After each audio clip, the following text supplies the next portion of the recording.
national edition of Boone Bigfoots baseball here on App TV. The Bigfoots playing their final home game of the season and hosting the Greensboro Yard Goats. My name is Jeffrey Marson, and joined as always by Matthew Schweikert. Matt, how are we doing this evening? Doing great. Bigfoots, as you said, playing their last home game tonight. They've had a great final week to the season so far, looking to close it out with a final home W. You said it, the Bigfoots have had a great season so far and have been great down the stretch, have won every game this week, 14-7 over the Crushers, 7-4 over the Stars, 16-6 over the Ducks. And the game last night that we had on WASU for you, the Bigfoots took down the Carolina Yankees in dominating fashion, 17-4. The Bats were alive last night, Matt. Yeah, Ryan Bellamy had the big night for the Foots last night, 5 RBIs. I mean, things got so out of hand that the Bigfoots spent the bottom of the 6th inning swinging from the wrong side of the plate and still put a man on base. Josh Seiler, a homer shy of the cycle last night. I mean, there are so many different ways we can describe the dominance that we saw last night. Matt Dooley pitching in his final game as a member of the Boone Bigfoots, of course, the 2021 Textile League Pitcher of the Year. And it'll be Chandler Padgett taking the hill for the Foots tonight. You said it, Chandler Padgett on the mound. So here's the first pitch of the ball game, and that's going to be fouled straight back by Braulio Diaz, the starting center fielder for the Yard Goats.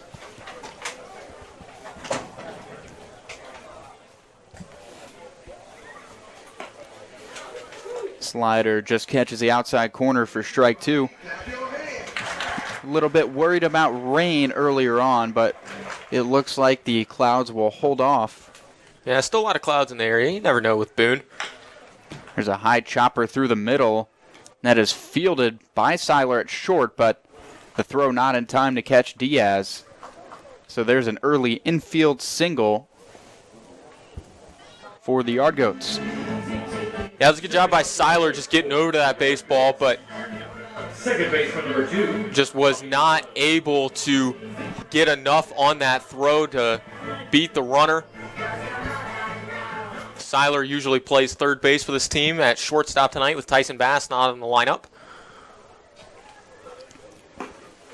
First pitch by Padgett is in there to Bobby Amato, the shortstop. It's got some excellent hair. He does. He definitely has some very nice lettuce. Going to say that one missed to even the count at 1-1.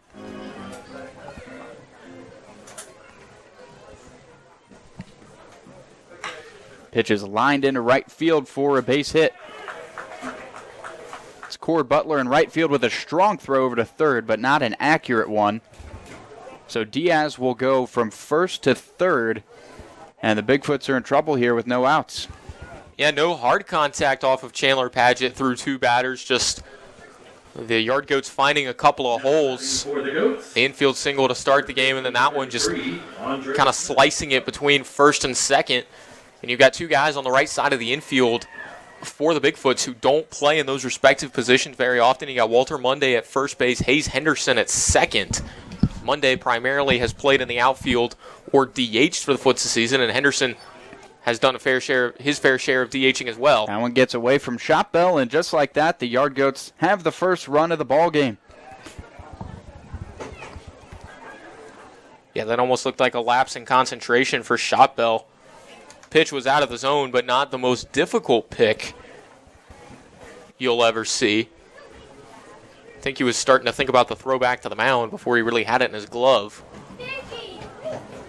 So it's a 1-0 count to Andre Smith. See, he hits one in the air into shallow right field. Butler charging, and it drops in front of him. Amato will not advance from second to third, but another hit for the Yard Goats. And again, still no hard contact. That one just Butler and Drifton Padgett playing a little bit too deep to come in and make the play. For the Goats. And again, Hayes Henderson playing at second base. Not the I mean, he's a good solid defender, but he's not the rangiest guy. You know, doesn't have the athleticism or the speed of someone like Tylen Reese, who we've seen in that position a lot this season. So it'll be interesting to see how that affects the Foots defense early in this ballgame.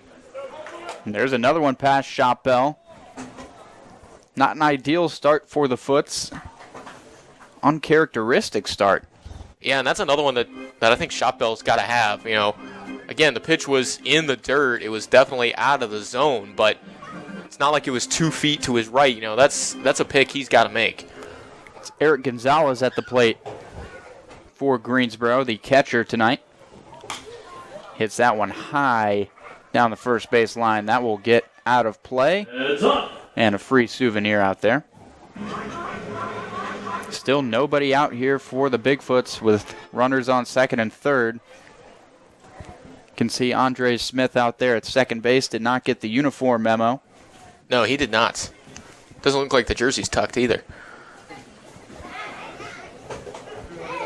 Either way, here's the 1-1 pitch from Chandler Paget, and that's swung on and missed. Good breaking ball from Paget. First time we've seen him be able to get a hitter to expand the zone so far through first 4 batters he's faced. So 1-2, and that one smacked into left field. Charging catch made by Matthew Wright out there. So a critical first out for the Bigfoots with still trouble on the bases. And, of course, when the Yard Goats finally get some hard contact, it is right at a defender. Gonzalez got pretty good wood on that, but it was shallow enough and hit hard enough that Wright was able to come in with a full head of steam, make the catch. Amato would have had a very difficult time getting home if he had chosen to tag up there. Luke Wilhelm steps in, the left fielder tonight.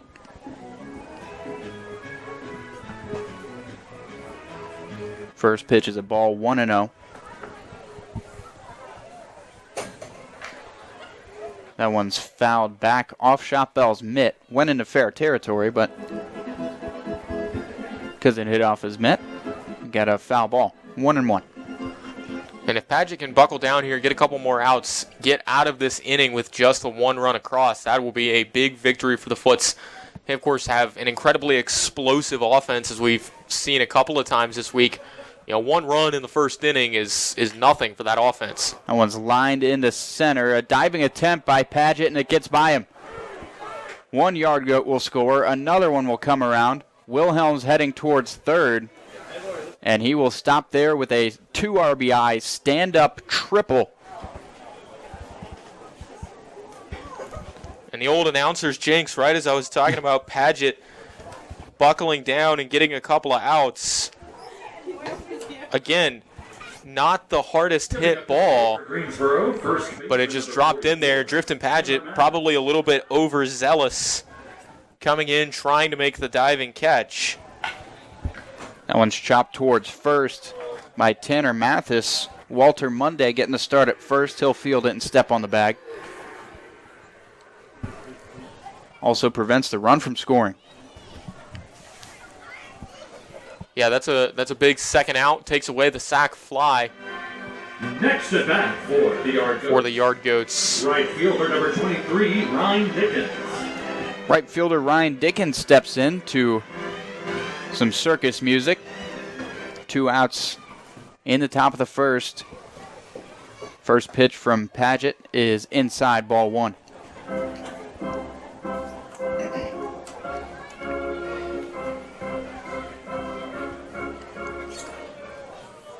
Paget coming set.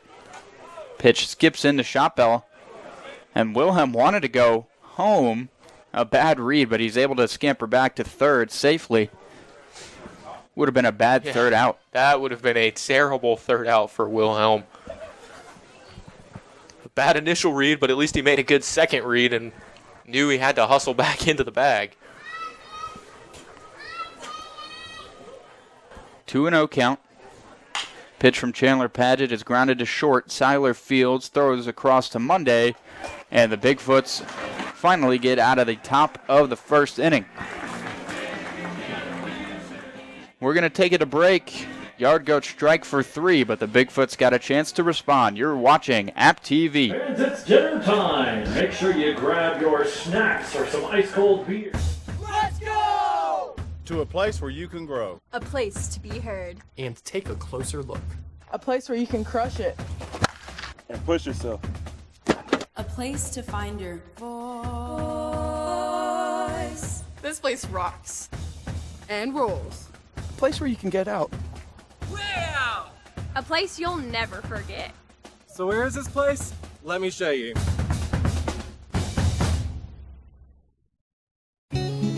Life is a journey. We're told that there are mountains and valleys before us. A mountaineer trudges through. Where others see an obstacle, a mountaineer sees an opportunity. A mountaineer climbs tomorrow's mountains today. So what is a mountaineer? A mountaineer is you.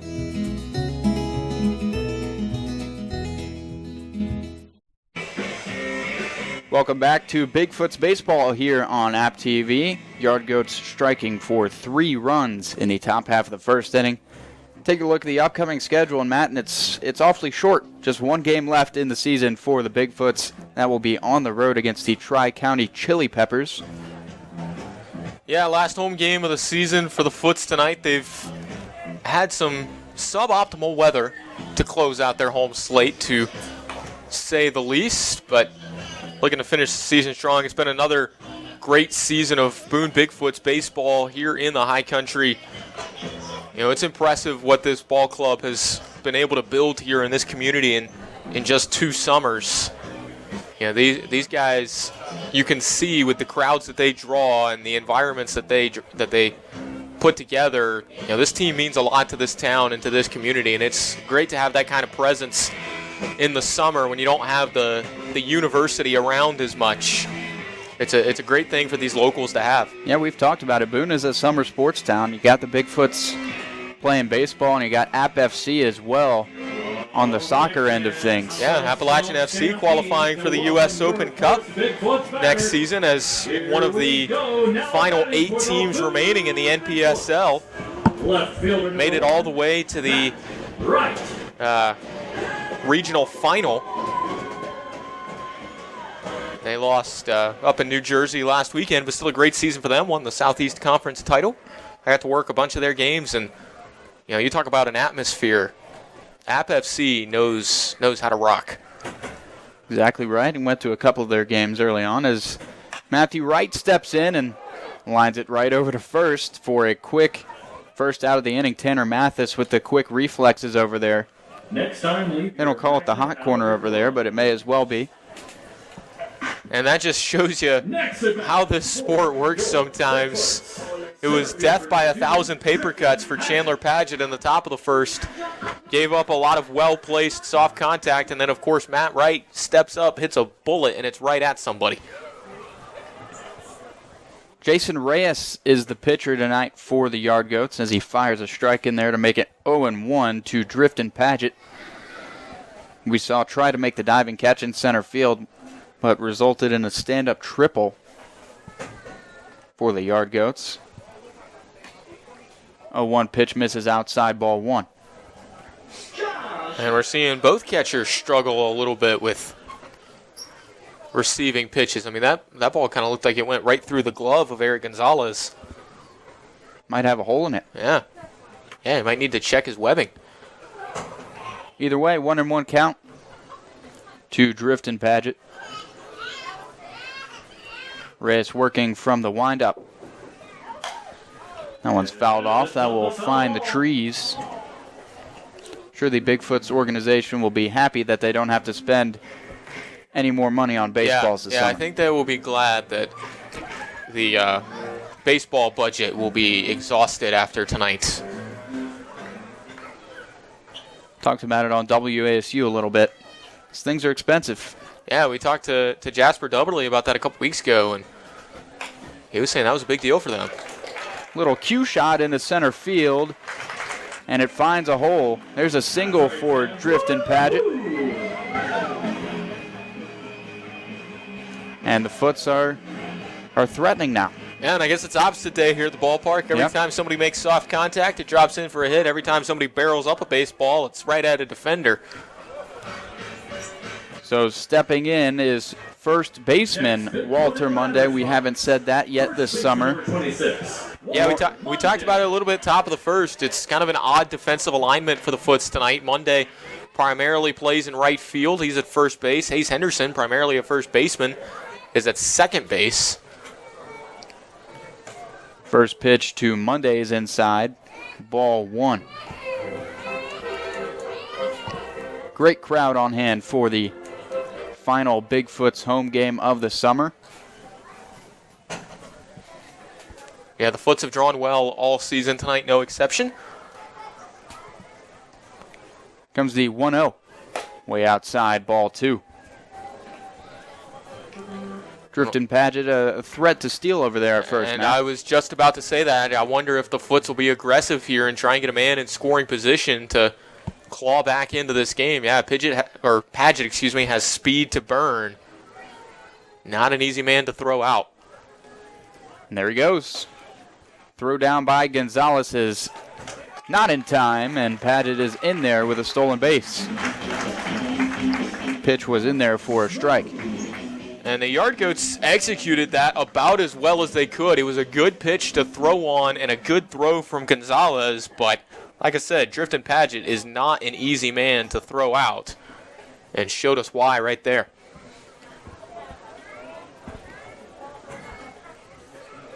Now a 2-1 count from Reyes to Monday. And Monday hits another soft line drive into right field and another base hit for the Bigfoots to make it runners on the corners here with just 1 out.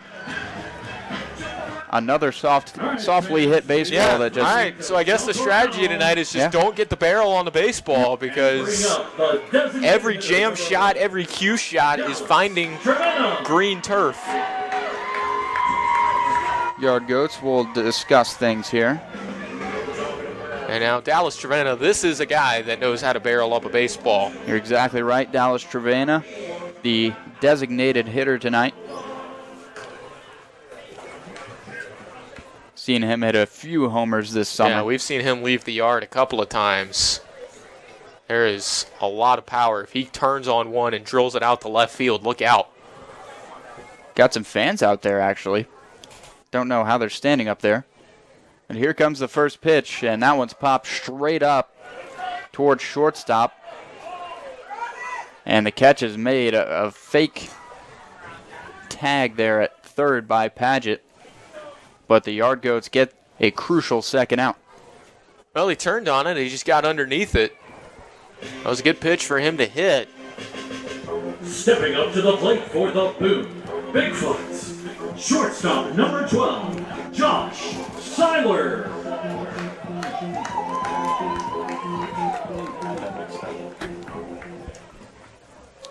So here comes Josh Seiler, who we mentioned earlier on was a home run away from the cycle last night. The only guy to hit from the correct side of the plate in the bottom of the sixth. Coach Smoot let him go for the cycle. And he hit it straight up in the air. He hit it straight up in the air and caused a very violent collision. Oh, yeah. Can't forget that detail. First pitch to Seiler is outside, ball 1.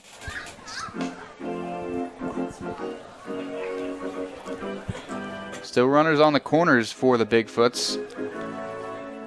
Seiler, of course, had a big game last night. It's always a big game when you're one hit away from the cycle. But he did a lot of damage with men on base as well. Had a few RBIs. Was a big part of those rallies in the 4th and 5th. That one's hit hard. Fielded by the shortstop, Brock Johnson. He tried to go 2, but Walter Monday is in there safely. Yard Goat players not happy about that call. Yeah, Bobby Amato shook his head in disagreement as soon as that call was made. Bang, bang play. We're too far away to really be able to see. Now batting for your Bigfoot. Regardless, it's time to pump it up here at Smith Stadium. For the first time tonight, it's a 3-1 ball game. 2 outs in the inning, first and second. It's Justin Reed, the third baseman, steps in. He's been the ultimate utility man for the Bigfoots, as now we got time in the box. And we can feel a cool breeze drifting in. That typically is a little bit of an ominous sign. Matt is always negative about the weather. Yes, I am always a negative Nancy when it comes to the meteorology. First pitch to Reed, chopped down to third. Easiest play of Andre Smith's life. And that will conclude the first inning. The Foots are able to get one back, but still trail 3-1. You're watching Bigfoots Baseball on App TV. All right, fans, now time to look down at the field. I see Chris with a limbo stick. Hey, everybody!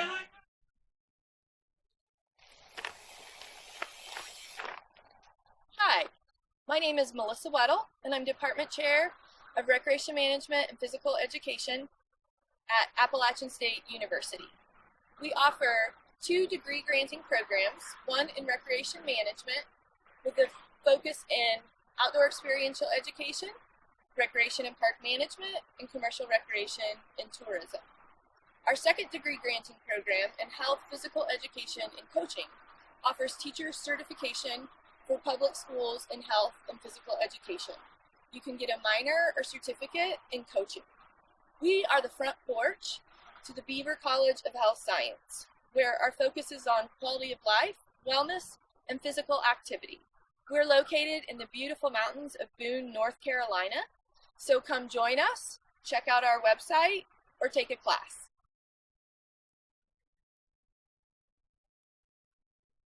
All right, how low can you go? Welcome back to Bigfoots Baseball. It is the top of the second inning now. We got a game of limbo going on in front of the Bigfoots dugout.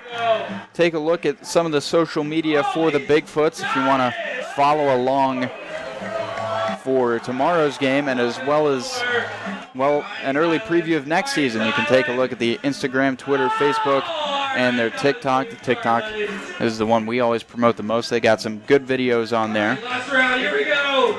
I'd just like to say that during this limbo contest, a dad did it successfully with a child in his arms. Yeah, with Child in one arm, immaculate limbo. That is, personally, that guy's my winner. And fans, the next time It looks like he's got 2 kids. One's got a Cam Newton jersey. One's got a Christian McCaffrey jersey. Straightened out, offering chiropractic. looks like some kids are ready for football season. Yeah, Christian McCaffrey just did a cartwheel. Willow Health and Wellness, proud sponsors of Bigfoot. Another cartwheel. Cam Newton's waving to the crowd. The Greensboro Yard Goats. Absolutely electric. Brock Johnson.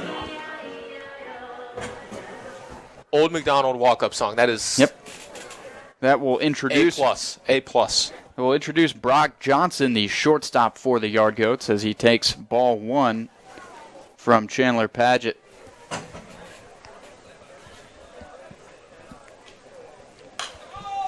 One-0 pitches foul back beyond the crowd. So Padgett threw 16 pitches in the top of the first. Back out to work here in the second. Heads up. Another foul ball will make it 1-2. Happy fans. Padgett from the windup delivers. Nearly got the outside corner. Nice attempt at a frame by Sam Shotbell behind the plate. Yeah, it was a good frame, but definitely off the outside corner. Umpire wasn't biting. And another one misses outside, and it's 3-2. Yeah, that one was a little bit further out. That was the waste. Not debatable. Here comes the full count pitch. That one's lined towards short. Seiler fields it on a hop and delivers a nice throw over to Walter Monday to retire Johnson and get the first out of the second inning.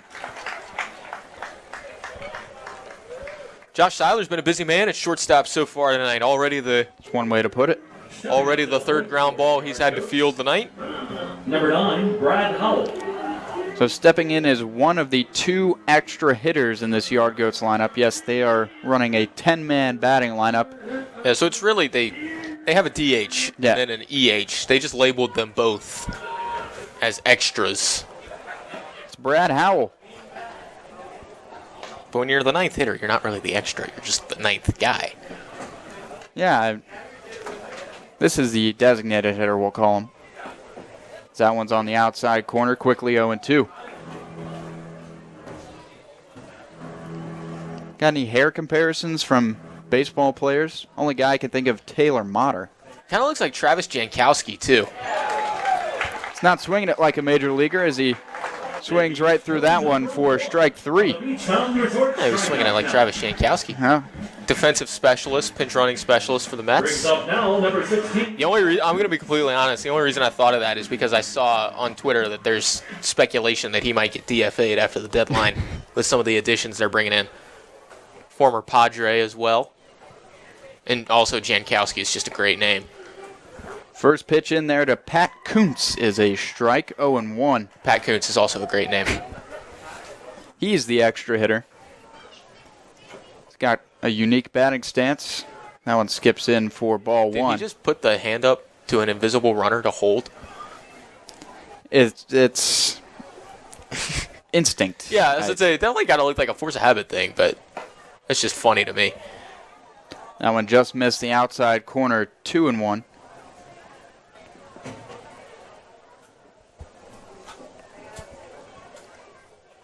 That one's grounded through the shift on the left side for a base hit. So the 10-hitter in the lineup is aboard with a single.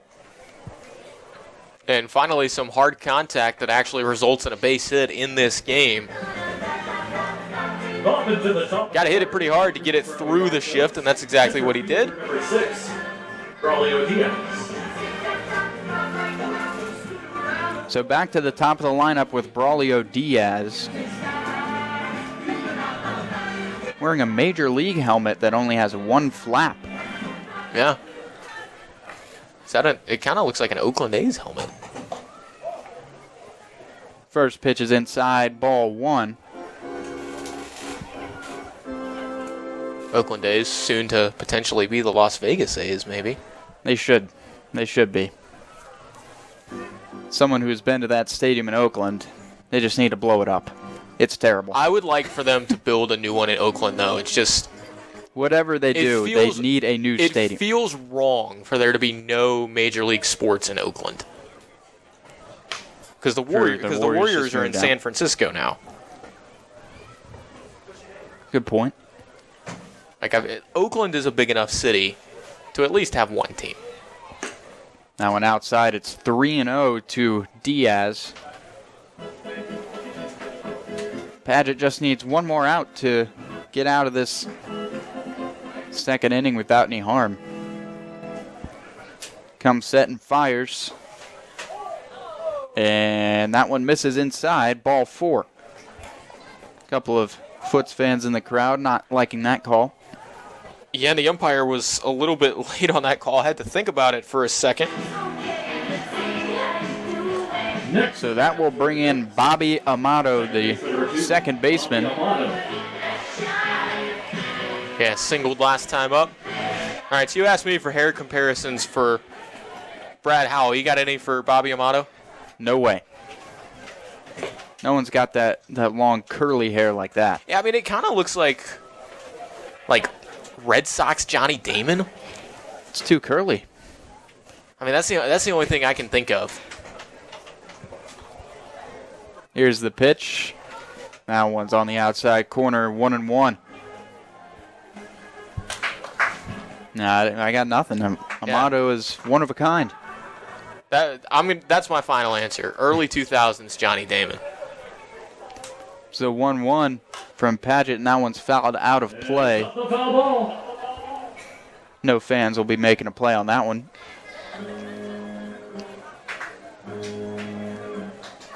There's a lot of guys that have great hair. Pat Kuntz, if we can see on the camera, at second base. A glorious beard. Comes the 1-2, and Amato skies this one into deep left field. Wright chases after it and puts it away for the third out of the inning. That'll do it for the top of the second. Still a 3-1 ball game. Bigfoot's got some work to do.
Welcome back to Bigfoots Baseball here on App TV. And speaking of App TV, you can follow the socials right there on Instagram, Twitter, Facebook, and YouTube. I believe we got some Bigfoots games on YouTube if you missed a couple this season. You'll see Jeff and I on App TV later this year, at least on Sports Wrap. Jeff, you'll probably Sports Wrap, the A game as well. You'll probably be on A game as well. Yeah, a lot of good student programming coming out of App TV. Expand the partnership between the second and third floors of Beasley Media Complex. That's a good way to put it. There will be no click on the second floor, no click on the third floor. We are all EMB. We are one building. Yes. Now, one building, and for the most part, one major. Yep. Right fielder number 20, Cord. So stepping in for the Bigfoots is Cord Butler, the right fielder. It'll be 7-8-9 for the Foots to try and work some magic in the bottom half of the second inning. Cord Butler, I think, has got the biggest cheering section here tonight. As he breaks his bat and grounds it to second, Amato makes the easy play and flips it over to first for the out. Butler a little frustrated that bat broke. So our bat boy just tried his go to break it by himself. But he's trying again. Oh, he got it. Oh, wow. Third try. That was very much broke. Yeah. Also, we've got some breaking news. Alabama football has landed yet another 5-star. I don't really think that's relevant, but it just popped up on my notifications. Just thought the people might want to know that Nick Saban's at it again. Hayes Henderson stepping in. Heard the introduction, the hometown hero from this area. First pitch to him is a strike, 0-1. And we talked to Hayes earlier this season, asked him point blank how cool it is to play in front of your hometown fans. You know, plays his college ball just down the road at Guilford College. Said he loves it. Said pretty much every time he comes to the ballpark, he runs into somebody he knows from when he was growing up here. It's pronounced charge. 1-1 count now as that fastball ran high.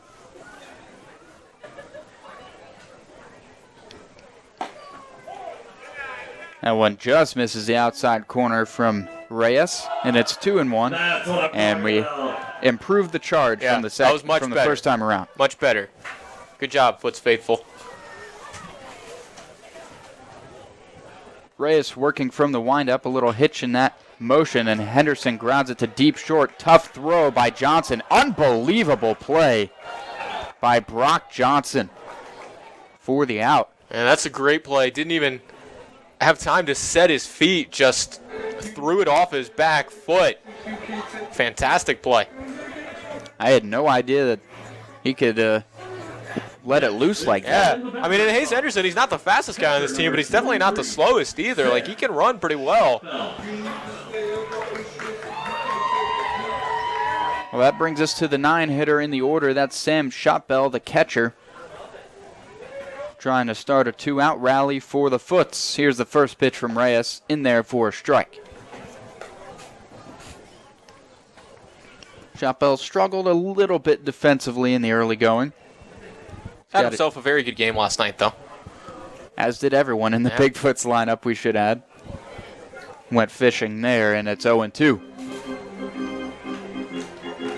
It's a little notable just because, you know, the catcher spot is where the Foots have probably gotten the least offense this year. Sam Shotbell, Jaden Barker have been very, very good defensively. Right. Haven't gotten a ton of production at the plate, but that's kind of how it is in baseball. You know, you prioritize defense over offense at that position by and large. But Shotbell had a very nice night at the dish last night. Drove in a couple runs, had a couple hits. Going to have to come back from 0-2 here. Here's the pitch from Reyes. That one's just a bit high, 1-2. Tough take there. Yeah, that's a very gutsy take by Shotbell. Reyes still working from the windup, looking to get through a 1-2-3 inning. The breaking ball does not break enough into the strike zone, so it's 2-2 now. Yeah, really good front door breaking ball. Had Shotbell locked up, just needed a little bit more drop. 2 balls, 2 strikes, 2 outs. Reyes shakes off his catcher and fires. And he rings him up high and in on the fastball. Reyes didn't think it was a strike, but that will end the second inning. Still a 3-1 game. Yard Goats leading the Bigfoots right here on App TV. Our community great affordable rates on auto, home, business, life, and health. Let's go! To a place where you can grow. A place to be heard. And take a closer look. A place where you can crush it. And push yourself. A place to find your voice. This place rocks. And rolls. A place where you can get out. A place you'll never forget. So where is this place?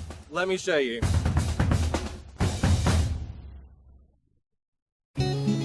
Life is a journey. We're told that there are mountains and valleys before us. A mountaineer trudges through. Where others see an obstacle, a mountaineer sees an opportunity.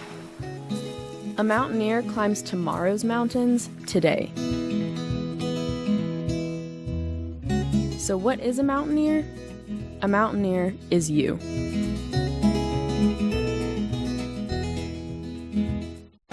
Next time the other side will... There's the conclusion of the tug-of-war match here at Smith Stadium. Yard Goats leading the Bigfoots 3-1. And take a look at the A-Game, App TV's premier sports program. Of course, that is all done by students, talking a lot about App State sports specifically, but we'll dabble in the national landscape as well. That is the A-Game, weekly, every fall and spring, right here on App TV. Whoever won the bracket challenge between the I don't want to radio talk station about and it. TV. So App TV won it. App TV did win by a slim margin. It was Because I know that was a great episode of. it was a A-Game. yeah. I mean, it was good content. It was Great content. not accurate content. I mean, I remember there was a lot of trash talking between the two floors. Yeah, and it was close, but both brackets were terrible. Yeah, our old boss Ben Cole was very, very confident in the radio station's bracket. Yeah, that was our team. I took part in that, and felt like we had a decent bracket going. Leading off in the third inning for the Greensboro. Neither of their championship game participants made it out of the second round. They had Kentucky against Tennessee, which I can't really talk because I liked Tennessee too. yeah, a lot of people do.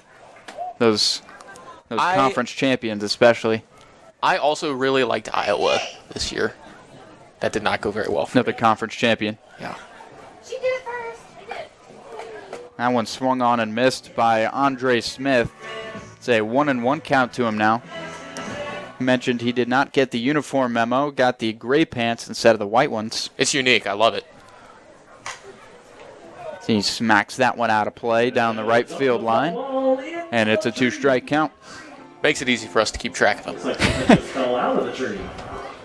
We will, if he is lifted from the game, we will know. Oh, yeah. Makes it a little bit easier for our scoring purposes. Comes the 1-2 breaking ball, drops in there for strike 3. Smith a little disappointed in the call, but that was a beautiful pitch. A great pitch. That was a beautiful pitch from Chandler Padgett. That's the best breaking ball he's thrown all night. Bringing up now, number 7, Eric Gonzalez. Starting to feel things out a little bit more after that rough first inning in which he gave up all 3 of those runs. And Sam Shotbell laughing a little bit with the home plate umpire after he was rung up to end the bottom of the second. I guess he's kind of saying like, all right, I'm okay with it now. Calls are going both ways. Not the best effort there by Eric Gonzalez, who swings and misses at that first pitch. And I will say, this particular home plate umpire we've had a couple of times this season, and I remember last weekend we had him in that very short rain game, and he actually came in here during the rain delay and went over and talked to the guys that track all of the pitches and track balls and strikes and was reviewing how he was doing, even though only about 10 pitches had been thrown. Lined into right field by Gonzalez for a base hit. Much different from his first swing, as he's aboard for the Yard Goats. Yeah, it was a good swing. Got a good piece of that one. And that was a tricky ball for Cord Butler to field. It short hopped him, and Would not have been the first time we've seen the turf monster get somebody this summer. It was rough early on. Yeah. But it always takes, this is probably true of App State baseball as well. It takes a couple of games to get used to playing on the turf. Talked to some Bigfoots players on WASU's broadcast. He said sometimes it takes a couple weeks. Yeah. Luke Wilhelm in the box for the Yard Goats as he lines one in the center. Back-to-back knocks for the Yard Goats. Just as I mentioned that Chandler Padgett was starting to feel things out.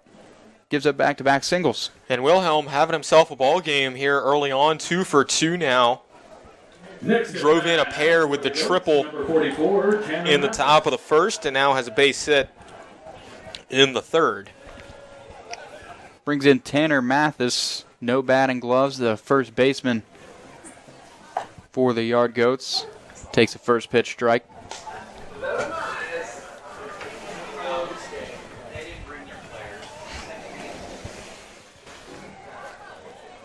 First and second, 1 out. Breaking ball fouled back into the net. Jeff did not flinch that time. A recurring joke from the WASU broadcast. And App TV. You flinched on App TV too. All right. It's 0-2. It's the pitch to Mathis. Hits that one skyward. It's an infield fly, so the batter will automatically be out. Josh Seiler makes the catch anyways, and there's 2 down. Big second out there from Padgett, preventing the runners from moving up. You can stop at 5 or 6 stores or just one. I don't need friends. Now batting. What is that sound effect? Number 23, Ryan Dickens. I don't know, but I just got a hair comparison from my dad for Bobby Amato, which we'll get to once he comes back to the plate. You're building suspense. I like it. Yeah. That one just misses the outside corner to Ryan Dickens, the right fielder.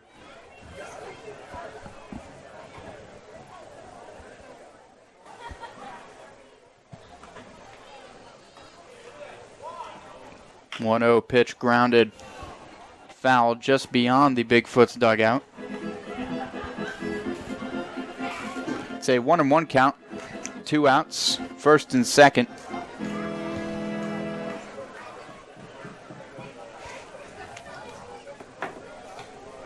There's a very low batting stance.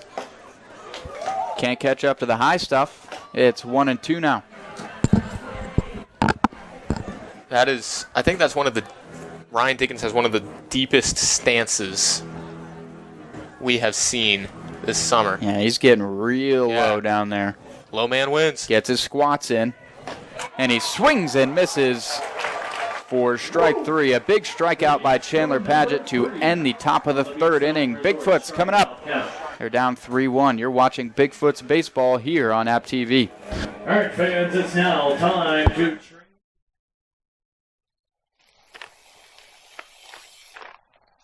Hi, my name is Melissa Weddle, and I'm Department Chair of Recreation Management and Physical Education at Appalachian State University.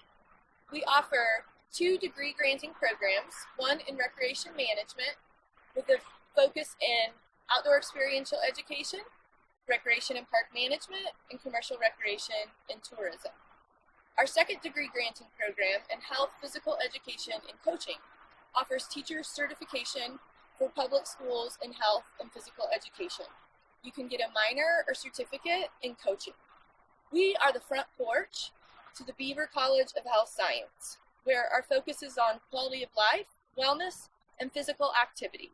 We're located in the beautiful mountains of Boone, North Carolina, so come join us, check out our website, or take a class.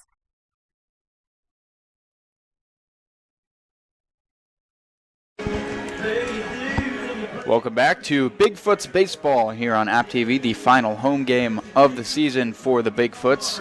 And they trail 3-1 to the visiting Greensboro Yard Goats. Cloudy night here at the stadium, but a great showing from Bigfoot Nation here for this final home game. Yeah, all things considered, including the weather, pretty good crowd. Had a brief shower before the game. Foots struggling a little bit offensively, at least by their normal standards. Well, especially from last night. Yeah. Like night and day, at least to start this game. Yeah. No, that is for sure. Some great roaring. Let's hear it again. 1, 2, 3, roar! Now batting for the Boone Bigfoots. Left fielder number So the Bigfoots will start with the top of the lineup in Matthew Wright. Don't forget to join the conversation on Twitter using hashtag BigfootsBaseball. Now, I've checked it just about every single time, and we haven't been getting much, Matt. No, we haven't. I would love to hear from our audience, if possible. That's hashtag BigfootsBaseball on Twitter. First pitch to Matthew Wright is in there for a strike. Using a nice red bat this evening. I think like that it. one's new. Yeah, I like it. Hit a bullet to first base his first time up. 0-1 swung on and missed. Good breaking ball that time by Jason Reyes on the mound. Yeah, very good breaking ball. And Wright knew halfway through his swing that he had gone fishing. Quickly 0-2 on him. Matthew Wright from VMI, same school as Ryan Smoot, the manager for this Bigfoots club, as he swings and misses for strike 3. It's about as quick a first out as you can ask for the Yard Goats. Yeah, Reyes is cruising here. Walter Monday was the last guy to hit a ball into the outfield. And that is now 5 in a row retired by Reyes. Drifton Paget stepping in, and he grounds one to short. Easy play for Johnson, and there's the second out of the inning. Dream start to the third for Reyes. Yeah, Reyes looks very comfortable right now. Struggled a little bit in the first inning, but has settled down. And welcome to the plate. 1, 2, 3 inning in the second, and is just a batter away from repeating that here in the third. I think there's an element of playing spoiler if you're the Yard Goats. I think maybe they know this is the Bigfoot's last home game and just want to ruin it. And the Yard Goats took some big losses to the Foots earlier in the season. Maybe it's a matter of they know how to pitch this lineup a little bit better. Walter Monday hits that one deep into center field. That one's back, and that is off the wall. He's rounding second, heading for third. He's going to have a stand-up triple with 2 outs here in the third. Let's hear it for the wall banger. And another announcer's jinx. I started talking about how comfortable Jason Reyes is looking and how well he's cruising, and then he just hangs one right there to Walter Monday. And that's another one where pretty much any other part of the ballpark, and that is out of here, hit it just about dead center. Dallas Trevena. So all of a sudden, there's an RBI opportunity out there for the Bigfoots with 2 outs, and Dallas Trevena is going to be the guy to try and take that on. Yeah, he swung at the first pitch, popped up to shortstop first time up. It's a pitch from Reyes, grounded through the hole on the left side, and that's how you get the job done if you're Dallas Trevena. Walter Monday scores, and he's going to go for 2. Some trouble in left field, but Trevena is a little too aggressive, and there is the third out. The run still counts. Bigfoot still get one back. It's a 3-2 game as we head to the fourth. You're watching Bigfoot's Baseball right here on App TV.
Welcome back to Bigfoots Baseball here on App TV. Just got finished up with the potato sack race. Matt, what's the big takeaway from what we just saw there? I mean, just another electric race, just like all season. The Littlefoots play to win.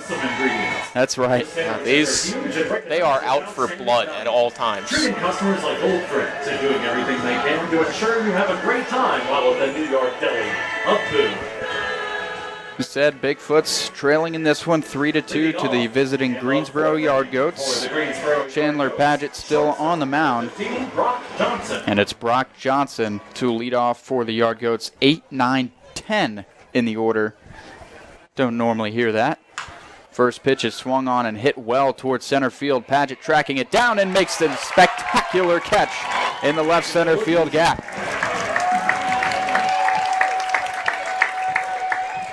And that just shows you that there's no justice in this game. Brock Johnson hit that ball as well as he could, and Driftin' Padgett still ran it down. Bigfoot's got a fast outfield out there. They do. I mean, the athleticism on this entire roster is just absolutely off the charts. Like we had, I think it was when Jasper Dubberly was up here in the booth with us, he was talking to us about how aggressive they are on the base pass. And he said there's like 2 guys on the entire roster that don't have the green light at all times. First pitch to Brad Howell, grounded over to Hayes Henderson, and there's the second out of the inning. Now, Walter Monday looks a little unnatural over there at first base, but he's made every play that he's had to. Hayes looked a little unnatural on that throw, too. But, hey, flashing the leather a little bit. Last home game, why not show out for this big crowd here? And we were told before the game that the defensive alignment is probably going to change at some point tonight. So, yeah, they're really going to shuffle things around. Yeah, it doesn't look like we're going to have anybody try and play all 9 like we saw with David Julian on Monday. Pat Kuntz swings and misses at the first pitch. 0-1 to him. Talking about a guy that gets low in his stance. That one's on the outside corner, strike 2. Kuntz didn't like that one, in case you couldn't know. No, he did not. This looks like Nick Swisher up there. There's a pitch outside. It's 1-2. Trying our best for comparisons to the big leagues. That one swung on and missed for strike 3. A great inning for Chandler Padgett. Shuts down the Yard Goats. Bigfoot's got a chance to tie it up in the bottom half of the 4th. You're watching Bigfoots Baseball here on App TV. We have a special birthday tonight. Let's go! To a place where you can grow. A place to be heard. And take a closer look. A place where you can crush it. And push yourself. A place to find your voice. This place rocks. And rolls. A place where you can get out. A place you'll never forget. So where is this place? Let me show you.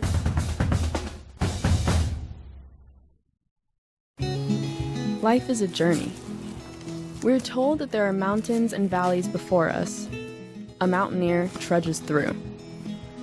Where others see an obstacle, a mountaineer sees an opportunity.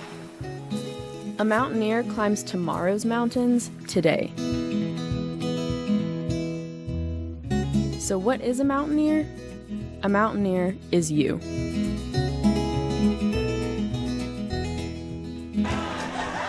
Welcome back to Bigfoots Baseball. It's a 3-2 deficit for the hometown team as we were getting ready to talk some App State football here before we get started in the bottom half of the 4th inning. Got App State Media Day on Thursday, which I will attend. I'm planning on attending at least. We had Sunbelt Media Days this week. Yep, that's exactly right. The Athletic had a very nice article out this morning about the Sunbelt and how they have, quote-unquote, embraced the hate in realignment.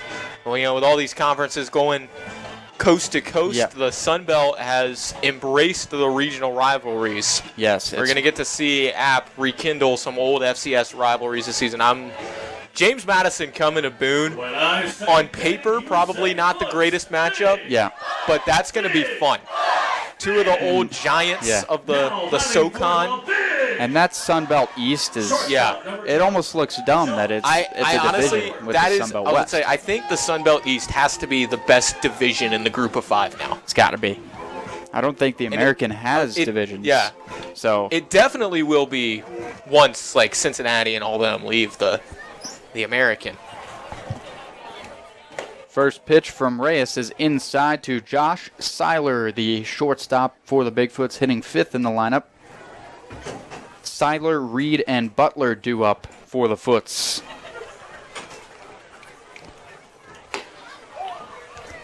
Nearly got Seiler to swing on the outside pitch, but it's 2-0. Try to bait him with the off-speed. Here comes a 2-0. That one's hit well towards left field. That's over the left fielder's head and off the wall. Seiler's got to hustle to get 2, but he will be in there with a head-first slide. It's a double farm double.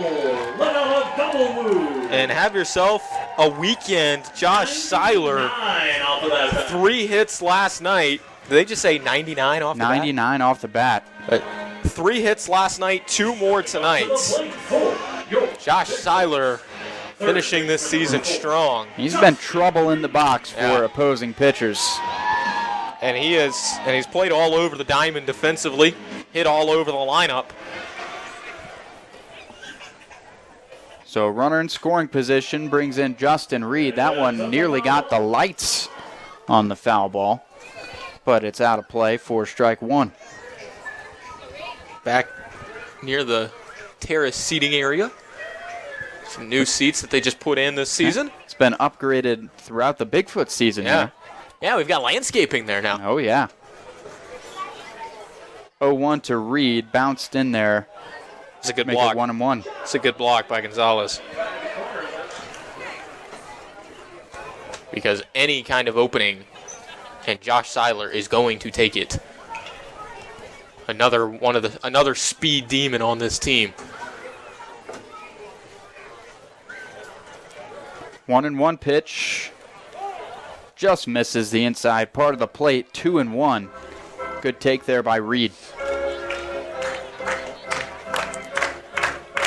Yeah, the umpire has been giving a little bit on the outer half of the plate, but has not really been given anything off the inside corner to these pitchers. Don't know if it's because the batters are crowding the plate and pitchers just look further off than they are, but Reed skies that one into deep right center. Making the catch is Diaz. The relay in will not contest the tag by Seiler. So Josh Seiler advances to 3rd on the Justin Reed flyout. Basically a sac fly. Yeah, good productive out from Justin Reed, and now just 1 out.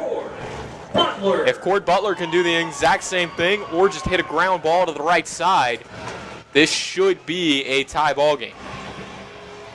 Yard Goats going corners in with the runner threatening. Reyes coming from the set position. That one's grounded towards short, and that's how you get the run home. Strong throw over. Retires Butler. Safe at home, out of those seats and But it's an RBI ground out to tie the game for the Bigfoots. We're all locked up at 3. Yeah, a little small ball from the Foots. 2 productive outs to tie the ball game. And after the very hot start from the Yard Goats, the Foots have nickel and dime their way back into this game. 1 run in the first, 1 run in the third, and now 1 run in the fourth. Hey, you'll take them any way you can get them. And a lot of credit goes to Chandler Padgett on the mound, who, after a rough first inning, has settled in and put up 3 consecutive zeros up for the Yard Goats. First pitch to Hayes Henderson's a strike. Reyes back to the windup and skips it in there to even the count 1-1.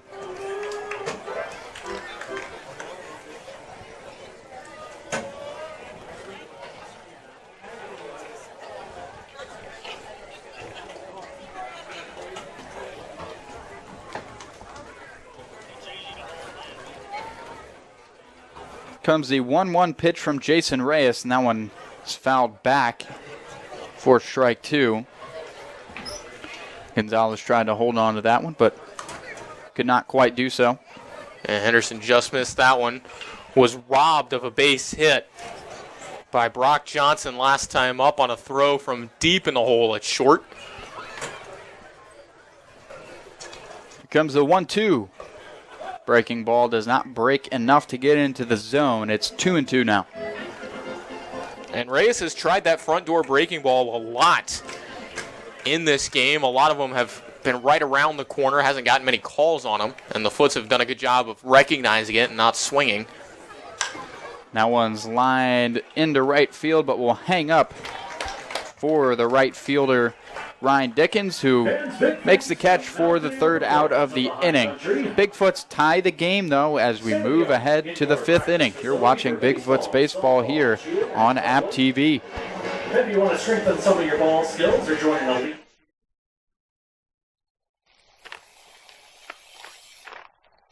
Hi, my name is Melissa Weddle, and I'm Department Chair of Recreation Management and Physical Education at Appalachian State University. We offer 2 degree-granting programs, one in Recreation Management with a focus in Outdoor Experiential Education, Recreation and Park Management, and Commercial Recreation and Tourism. Our second degree-granting program in Health, Physical Education, and Coaching offers teacher certification for public schools in health and physical education. You can get a minor or certificate in coaching. We are the front porch to the Beaver College of Health Science, where our focus is on quality of life, wellness, and physical activity.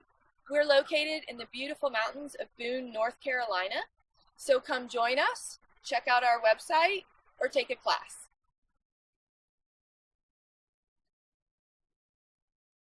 Here we go, 1 chair. To get a look at the final round of musical chairs, it's time to see what a day it is today. The national holidays, quote unquote, today. It's Chicken Wing Day and also Lasagna Day. I'm partial to the Chicken Wing Day. I think I'm going to take part later on, but don't mix them together. National Talkin' and Elevator Day. Not partial to that one. I'm taking the stairs. Yeah. Like Coach Dustin Kearns tells me to do, and Lipstick Day, which I have not taken part in. That's not up our alley. Not up our alley at all. But it's National Lipstick Day, so if you got it, use it. We got our first wave here at Smith Stadium. Pretty good one, too. For the Greensboro Yard Cup. Yeah, no, but not quite Fenway Park, but Chicken Wing Day is. I think that's the vibe today. Back to the top of the lineup for the Yard Goats with Braulio Diaz, the center fielder. First pitch skipped and picked by Sam Shopbell. Ball 1-0.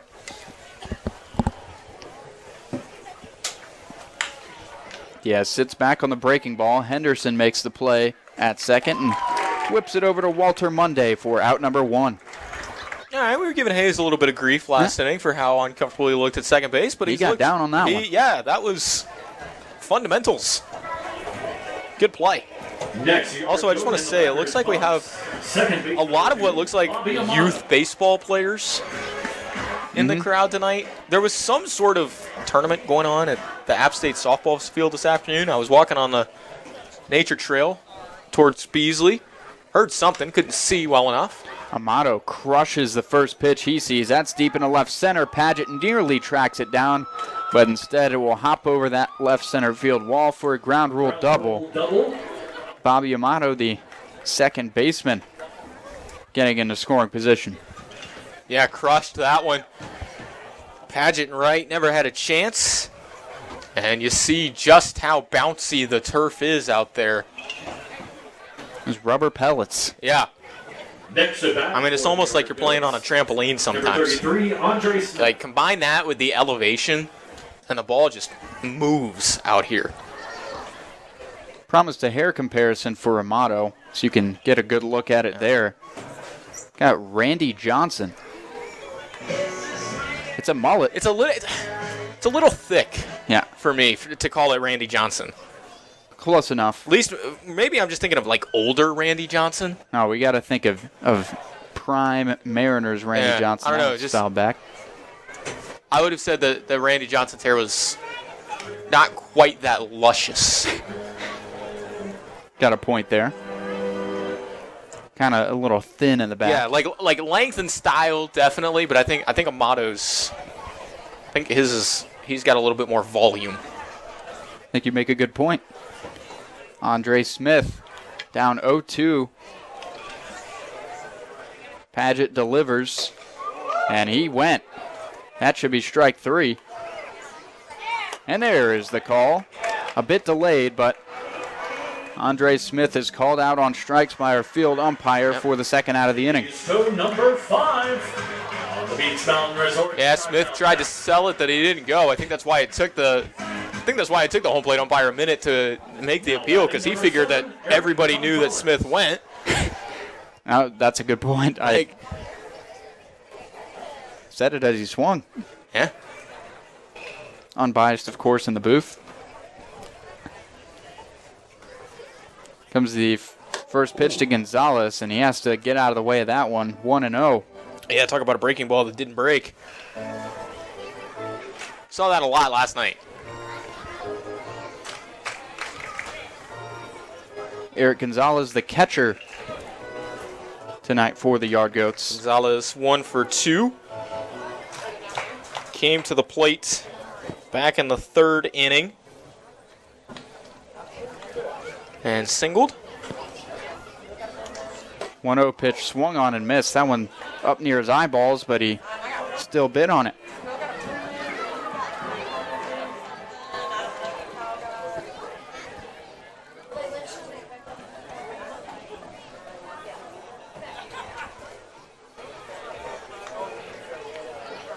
Amato fakes the steal at second.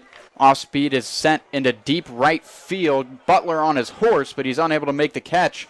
A run will score. It's a stand-up double for the catcher, Eric Gonzalez.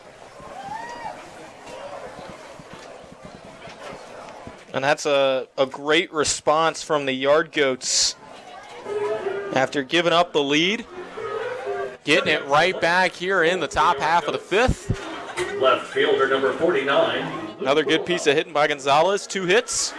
Do we dare say he's on cycle watch now that he's halfway? May as well, right? Yeah. Here comes that cool breeze again. Great night temperature-wise here. So we've got an intentional walk. Is that an intentional walk? 49, Wilhelm. Bring it up now, number 44. So Luke Wilhelm will get the free pass to first. I think that's the first intentional walk we've seen this summer. Definitely is.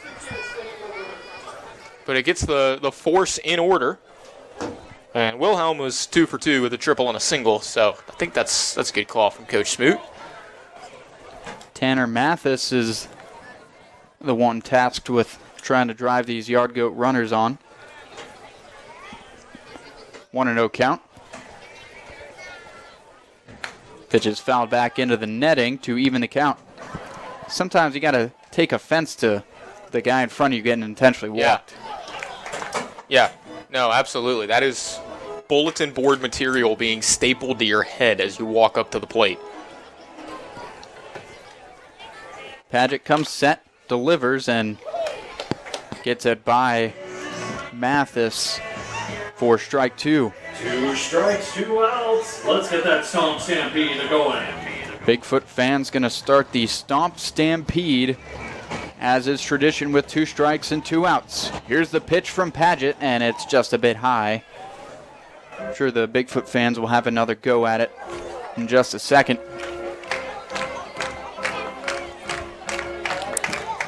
And the stadium has filled in a little bit more as this game has gone along in the first couple innings. Very nice crowd out here tonight. That was a good pitch. It's kind of how the strike zone's been tonight. Not much doing off the inside part of the plate. Full count, 2 outs, 2 runners on for the Yard Goats. Paget delivering to Tanner Mathis, and he fouls that one off hard. Yep, that's into and that the will trees. find the trees. Way into the trees. Apparently the Bee Gees are hanging out over there. Still no action in the Foots bullpen. Thank you, whoever laughed at that. Pitch count has to be starting to get up there a little bit for Chandler Padgett. Going to have another 3-2. Here's the pitch. Not a good enough frame job by Shotbell, and the bases are now loaded for the Yard Goats. Yeah, two very good competitive pitches by Padgett back-to-back. One just off the inside corner, one just off the outside corner. You got to tip your cap to Tanner Mathis there. That's good hitting to not bite on either of those pitches. That is demonstrating a very, very good knowledge of the strike zone right there. Bases loaded, 2 outs. Chandler Padgett going to try and work himself out of a jam that he's created. And first pitch to Dickens is grounded to Monday, makes the scoop. A late toss to Padgett, and they call him safe at first. A run will score for the Goats. And a lot of fans in disagreement. Walter Monday, we should mention yet again, not his natural position over there at first.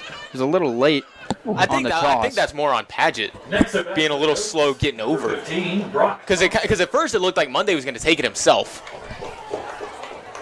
I mean, little indecisiveness is all. Yeah, I mean, and now there is going to be someone heading out to the Bigfoots bullpen. Yeah,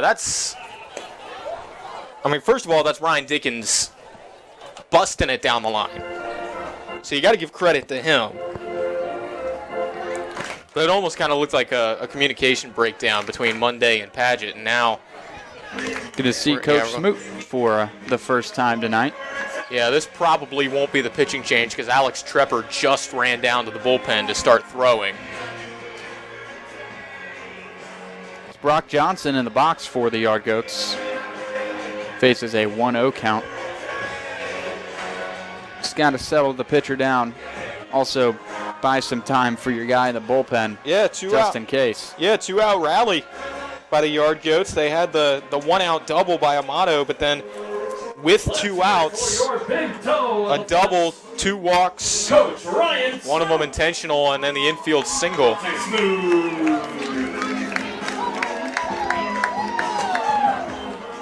And that may have been Coach Smoot also trying to buy time for Alex Trepper in case Padgett can't retire Brock Johnson here.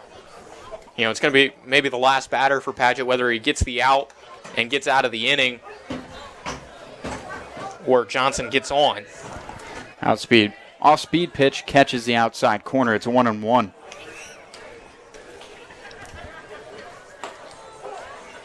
That fastball by Padgett just a bit low, so it's 2-1 now. Bases loaded, 2 outs. The Yard Goats have a 5-3 lead. Another off-speed missing. And got to throw a strike now. It's another 3-ball count, exactly where you don't want to be on the mound for the Bigfoots. And they're going to call that one just a bit low, so Chandler Padgett will walk home a run. And it's all of a sudden a 6-3 lead for the visiting Yard Goats. Yeah, this inning's gotten away from Chandler Padgett. He's walked 2 of the last 3 batters. Yard Goats, number 9, Brad Howell. So Brad Howell's going to get another shot here with the bases loaded. I believe Alex Trepper just gave the thumbs up from the bullpen to say he's ready to go. Looks like Padgett's going to get one more hitter. Could see him at any moment. Padgett's making close pitches. And another one that they say missed. I was going to say, a couple of these you're not quite sure where exactly they're missing. I mean, they're very close. I know the viewer can't see it because our field umpire's right there. So there's the off-speed pitch that breaks outside, 2-0. Yeah, I mean, Padgett, he's trying to nibble his way out of this, but just not getting the calls on the corners. Which, you know, it's kind of been the case all night. It's 3-0 now. Yeah. I think we'll see Trepper after this pitch. Yeah, this has got to be the last hitter for Chandler Padgett. I mean, you can tell he's gassed out there. That one's in the zone. It's 3-1. Just got to get one more out. A lot of this damage has been done with 2 outs for the Goats. And this is the ninth hitter of the inning. And that one's grounded softly to short by Howell. Seiler running throw, and Monday's unable to make the pick. One run will score, another one's going to come around, and it's a 2-run error for the Yard Goats. And that one's probably on your shortstop with the unnatural first baseman over there. That could go either way because, I mean, it was in Monday's glove, but it short hopped him. I mean, it's an error, definitely. Yeah. I'm going to call it an E6. I think if you short hop your guy at first, it's yeah, always that's on the guy generally throwing. the rule of thumb. A throw that bounces. Yeah, I mean, and this has just gotten away from Chandler Padgett here. Wheels really came off for him. Had 3 straight scoreless innings. But in this 5th, he's given up 5 runs. And that will do it for him. He's a little bit frustrated coming off the mound. Yeah, I mean, he gave out the 1-out double to Bobby Amato, but then had a very nice strikeout of Andre Smith. He had got one man on with 2 outs. And the last 6 batters have reached a double, an intentional walk, Just like the pitcher, change up your a walk, a single, a walk, and an E6. wireless call.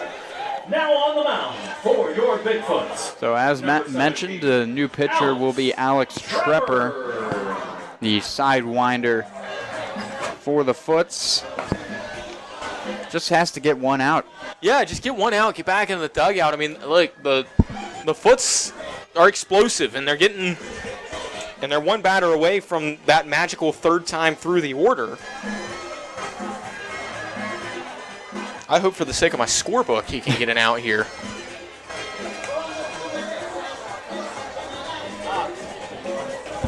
Mentioned before, Trepper's pitching song, Suavemente, a Spanish class classic from high school, at least for me. It's great. Besame. 2 outs, as we said. Trepper gets his final warm-up tosses in. Yeah, let's go through some Major League Baseball scores. My prediction that Anibal Sanchez was going to no-hit the St. Louis Cardinals has not come true. Cardinals lead that one 3-1. Elsewhere in baseball, Cincinnati Reds leading the Baltimore Orioles 2-0 in the bottom of the 4th. Marlins leading the Mets 4-3, bottom 3. Yankees leading the Royals 1-0, top 3. Phillies and Pirates are scoreless in the bottom of the 3rd. Blue Jays leading the Tigers 1-0, bottom of the 2nd. Rays leading the Guardians 1-0, top of the 2nd. Brewers and Red Sox scoreless after 2. Braves leading the Diamondbacks 1-0 after 2. Still 6 more games yet to start this evening. Yeah, and that Blue Jays lead came from a Matt Chapman homer. That's his 3rd in 2 days for the Jays. 1st and 3rd. First pitch by Trepper finds the outside corner for strike 1. Bigfoot's desperately trying to get out of this top of the 5th. As we said, my name's Jeffrey Marson. Alongside me is Matthew Schweikert on color duty as that one's grounded down the right field line, but foul. 2 quick strikes. That's all you can ask for to start the at-bat, but finishing has been the issue. Yeah. Trepper was on, I guess not really closer duties, but he recorded the last out of the game last night. Pitched a scoreless 7th inning to close out the Carolina Yankees last night. Got the save in a 13-run game. Here comes the 0-2 from Trepper. Curveball sat back on, and that one's going to loop in front of Cord Butler for a base hit. Another run will score. It's a 9-3 Yard Goats lead. Pat Kuntz comes through for the visiting side. And even with an extra hitter, Top of the order for the Yard Goats have batted around. 6.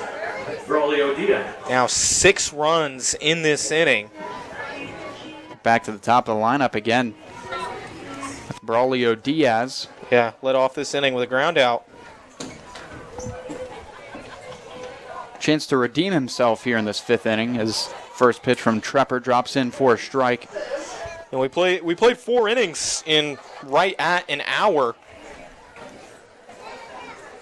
And it's taken 20 minutes just to play the top of the fifth. The Yard Goats have been all over the Foots. No regard for pace of play, as that one, I suppose, was a bit low, 1-1. No regard for my scorebook either. And I was already offline to start this inning. I accidentally did the first 3 guys in the 4th inning. Now I'm into the 6th inning. It's getting sloppy. Yeah, it's getting real sloppy. I should not have been scoring this with a pen. And an off-speed pitch, they're going to say is inside, 2-1.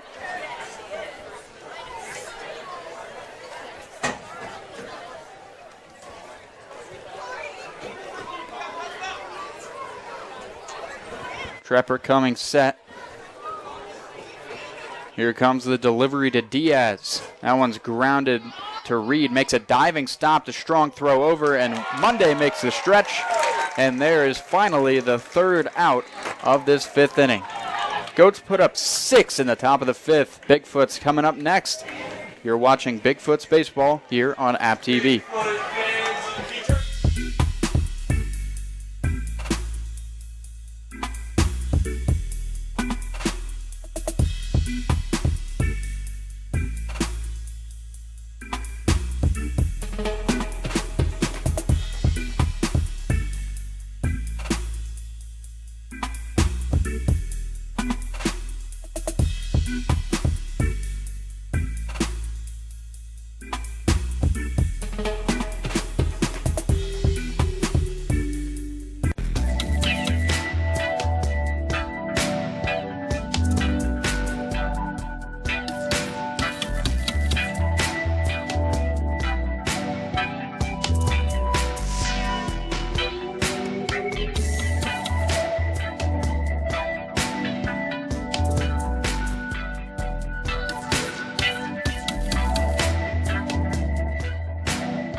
Run the bases and have an exclusive. Welcome back to Bigfoots Baseball. A disastrous top half of the 5th inning for the Foots to break the tie at 3.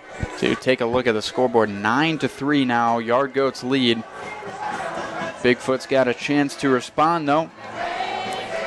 Looks like it's going to be 9-1-2 due up for the Foots, facing against Jason Reyes, who's still going strong for the Yard Goats. Yeah, now that the book is officially closed on Chandler Padgett, just filling out his scorecard for the evening.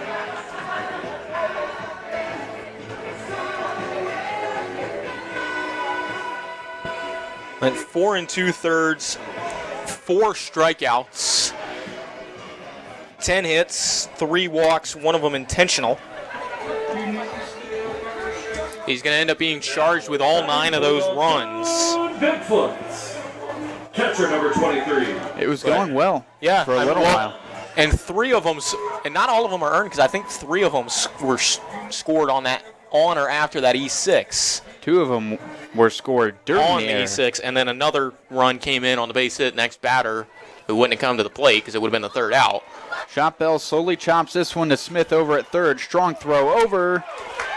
And he is called out at first base. So Shot Bell nearly gets an infield single, but that's right, called out by the field umpire. That was a close play. It's one way to put it. That was a close play. Shot Bell was on his horse. And the Bigfoots at this point, down by 6, trying to get every break you can get. That one just doesn't go their way. Here comes Matthew Wright, swinging and missing at the first pitch from Jason Reyes.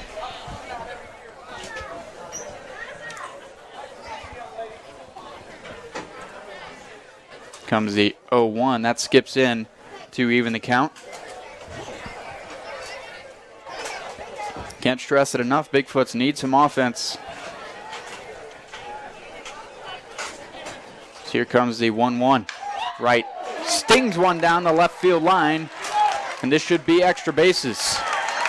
Wright's going to coast into second with a double, takes a small turn, But there is that offense that the Bigfoots so desperately need. A Matthew Wright double here with one out in the bottom of the fifth. Yeah, you could see pellets fly when that one landed. That is the second time tonight that Matthew Wright has stung a baseball. Finally got his reward. Center fielder number 2. And now we'll see if the top of this lineup can generate something. You don't have to get all 6 back at once. Just get, do what they did the early part of the ball game, a run here, a run there. Drifton Paget steps in and takes first pitch for a strike.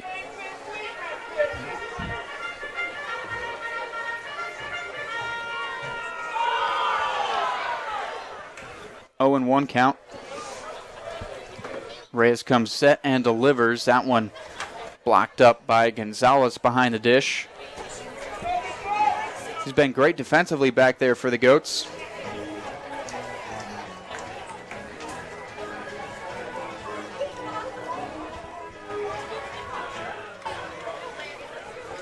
Paget looking to drive his buddy home from second. So here comes the 1-1. Off-speed pitch. Paget hits a soft line drive into center. Caught by Diaz, and Wright's going to test it going to third. Wasn't the strongest throw from Braulio Diaz in center, so... If that had been cut off, though, they would have had a chance. 100% agree there. And here he But comes, Wright fans, ends up at the third Hall base. of Famer himself. But First base now number 2 20, outs. Walt Monday. And here comes Walter Monday, the sweet swinging left-handed hitter. Yeah, tripled, and then came around to score second run of the game for the Bigfoots in the bottom of the third. He's 2 for 2, singled in the first as well. First pitch to Monday is hit hard down the right field line. The foul ball. Kids got to pay attention down there as there's a race for the souvenir. But it's strike 1 to Monday. Looked like he was ready for that fastball. Yeah, he was sitting on it. Almost too ready. Yeah, did a good job of turning on it. Getting his hands inside the baseball. Just turned on it a little bit too much. 0-1 from Reyes to Monday. Outside ball 1 to even the count. And you talked about the Yard Goats wanting to play spoiler in the Foots home finale. They have done a pretty good job of that so far. But you can never count out this Boone Bigfoots offense. They know how to score runs in bunches. 1-1 pitch coming to Monday. He's going to square to bunt, pulls it back, and takes ball 2.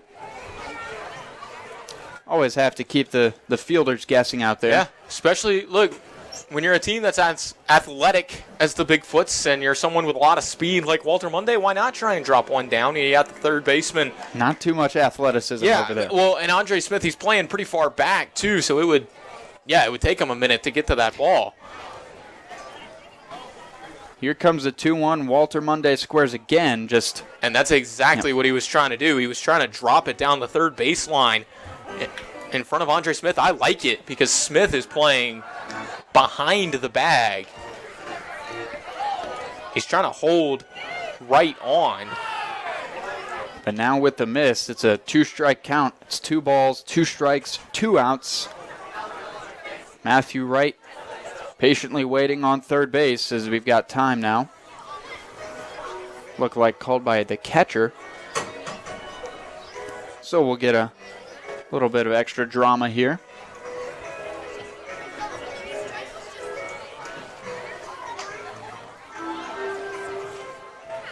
Monday very upright in his stance.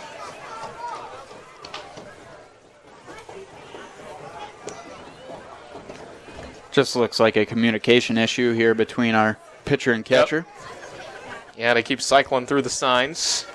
Looks like they finally got it. So here comes the 2-2. And Eric Gonzalez thought it was strike 3, but it was not. Just missed the outside corner. I think everybody thought it was strike 3. Full count. Monday didn't. He was ready to take another hack. And he's going to get that chance with a full count and 2 outs. Reyes comes set. Here comes the pitch. And a delayed strike 3 call. Monday had already tossed his bat to go to first. And a surprise strike 3 will end the 5th inning. It's a 9-3 lead for the Yard Goats. Let's go! To a place where you can grow. A place to be heard. And take a closer look. A place where you can crush it. And push yourself. A place to find your voice. This place rocks. And rolls. A place where you can get out. A place you'll never forget. So where is this place? Let me show you.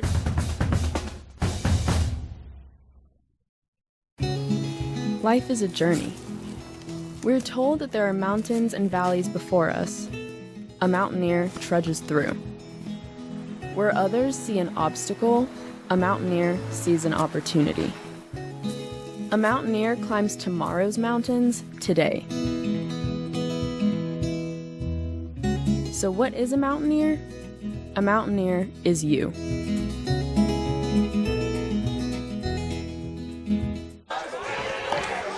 Welcome back to Bigfoots Baseball. We'll take you back to the year 2014 when our Chancellor Sherry Everts joined Appalachian State. The top song was Happy by Pharrell. That one certainly got played quite a bit. Yeah, absolutely. It was on my playlist for a while. Top film, Guardians of the Galaxy, which is quite a bit of a surprise. It was a superhero movie, and no one really knew who they were, but did some good numbers there. The top show was Sunday Night Football. I believe that was the year that Odell Beckham Jr. made that one-hand catch on Sunday Night Football. The Rubik's Cube got the call into the Toy Hall of Fame. A gallon of gas was $3.66, so not much better than we've got now. And the San Francisco Giants won their 3rd World Series of the decade. Yeah, they went through my Washington Nationals to do that. That 18-inning Game 2 of the NLDS, that was probably the most painful game I have ever watched as a baseball fan. That was tough. We've got some defensive changes for the Foots, so that's a good blind. Motto drops that one down the third baseline, but foul. As you mentioned, Matt, some defensive changes. Got Hayes Henderson switching over from second back to his natural first base, and Tylen Reese takes over at second. Got a new catcher as well, but we can't see the number.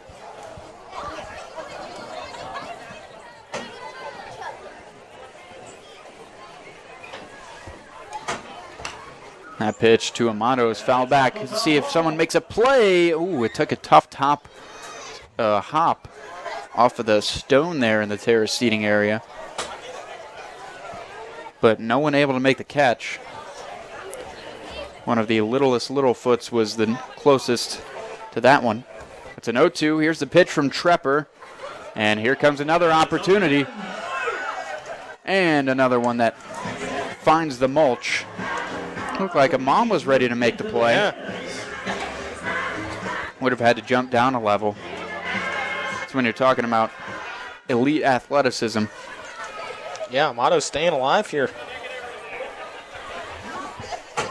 Another 0-2. That finds the outside corner. And Amato is rung up on strike 3. Big East code number 6 on the Beach Mountain Resort strikeout count for the Bigfoots pitchers. Bringing up now, number 33, Andre Smith. Andre Smith steps in, the third baseman tonight for the Yard Goats. He struck out a couple of times. So first pitch from Trepper. That one's grounded softly towards short. Reed cuts it off from third and whips it into Hayes Henderson for the second out of the inning. So Alex Trepper picking up where he left off, closing out the very long 5th inning for the Foots. Good strikeout and a ground out to get things started. If the Bigfoots can get a quick inning, get right back into the dugout, try and get some sort of rally going here in the home half. Number 7, Eric Gonzalez. I mean, we're getting into the later part of this ball game now. Trepper's done good work so far out of the bullpen. So that one's hit hard down the right field line and drops fair. Cord Butler chases it down, and it's another double for the catcher, Eric Gonzalez. That was an announcer's jinx if I've ever heard one. I'm just going to stop mentioning when pitchers start looking comfortable, because every single time I have done that tonight, they have given up an extra base hit. That's the way it goes, man. On the very next hitter. That one was fair by about a foot down that right field line. And it took Cord Butler a second to dig it out of the corner. That was almost trouble.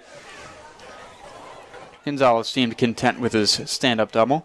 Should have gone for the triple, and he would have been a homer away from the cycle. And they're going to walk Wilhelm again. Why not? He's didn't work out last time, but wasn't really due to the fact that he was intentionally walked.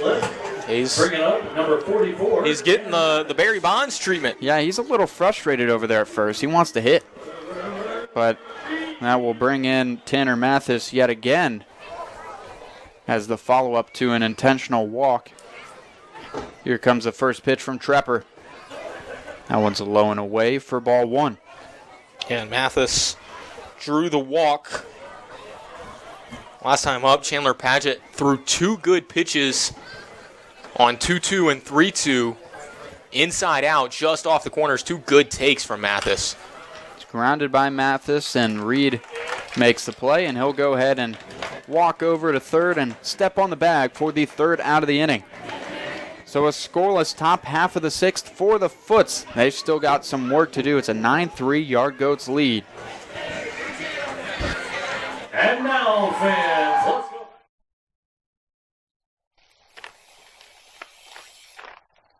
Hi, my name is Melissa Weddle, and I'm Department Chair of Recreation Management and Physical Education at Appalachian State University.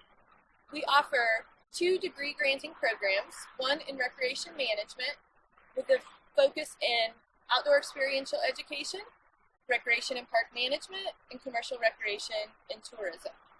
Our second degree-granting program in health, physical education, and coaching offers teacher certification for public schools in health and physical education. You can get a minor or certificate in coaching. We are the front porch to the Beaver College of Health Science, where our focus is on quality of life, wellness, and physical activity. We're located in the beautiful mountains of Boone, North Carolina, so come join us, check out our website, or take a class.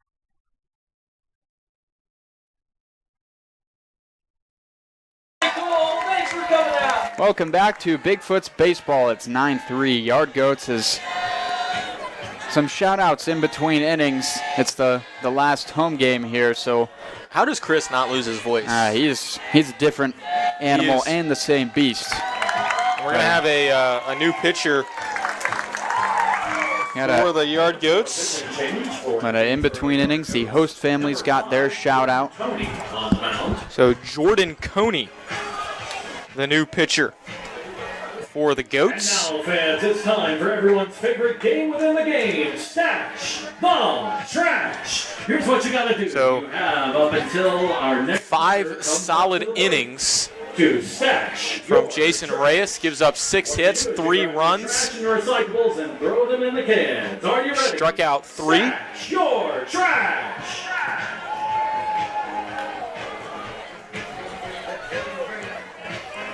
And no walks for Jason Reyes. Not often you see a starting pitcher get through a contest without giving up any free passes. So a good solid start from him. Now we'll see what this bullpen has for the Yard Goats. Alex Trepper's thrown an inning and a third scoreless for the Foots to stop the bleeding a little bit.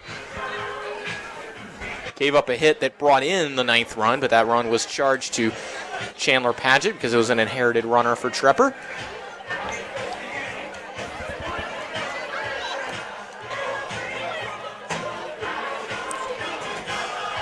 So I was saying, in between innings, so the Bigfoots got to shout out some folks that meant a lot to this organization. The host family's number one, giving these players a place to live if they're too far away. Had a bat boy shout out as well. And a Littlefoot's birthday is today as well. Yep. So shout out to Cole. It's his 8th birthday. Yeah, we've talked about it a lot. Another great atmosphere at Smith Stadium. Pretty full crowd. It's about as full as we've seen it. About as good of a crowd as we've seen all summer for the home finale. Got a little work to do to make it more enjoyable here at Smith Stadium. I'm Jeffrey Marson alongside Matt Schweikert, bringing you the coverage of Bigfoots baseball pretty much all summer.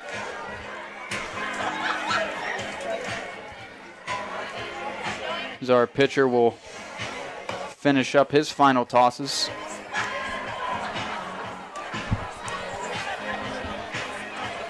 Yeah, so we'll see what Jordan Coney can do here for the Yard Goats. He's got some breathing room with a good 6-run lead. But he's going to be facing the middle of the order, Trevena Seiler Reed. Batting for the Boone Bigfoots. Designated hitter number 11, Dallas. Trevena drove in Walter Monday in the bottom of the 3rd in his last AB with a single, and then was caught trying to stretch it into a double and was cut down at second base.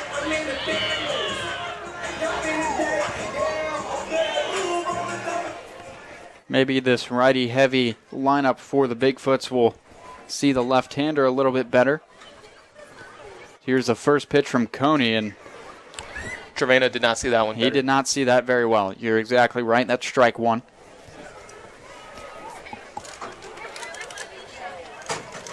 Only one lefty in the Bigfoots lineup. It's Walter Monday in the 3-hole. Comes the 0-1. That one misses outside. Monday rung up to end the inning on a questionable strike call. Yeah, that's how his night ended. He was lifted for Tylen Reese heading into the top of the 6th. Reese took over at second base. Hayes Henderson slid over to first. There's a diving play by Andre Smith, and it's scooped over at first by Tanner Mathis. Kind of joked about Smith's athleticism over there at third, but an incredible diving stop by him. And a very nice pick over there at first by the first baseman, Tanner Mathis. I mean, and that's kind of been the difference in this game. You know, the little things like that, a pick at first base, a diving stop, the Bigfoots haven't been able to make those plays, and the Yard Goats have. And, you know, that doesn't explain 6 runs, but it's definitely a much closer game if those plays are more even. First pitch to Josh Seiler is fouled off down the right field line, nearly playable for Ryan Dickens out there. Bigfoot fans will clap it up here, trying to urge the home team to try and fight back into this one. And you got to wonder, will you see some of the bigger bats off the bench later in the game? Tyson Bass not in the lineup, Ryan Bellamy as well. 2 guys that normally hit in the middle of the order. Nice off-speed pitch, drops in for strike 2 to Seiler. 0-2 count now.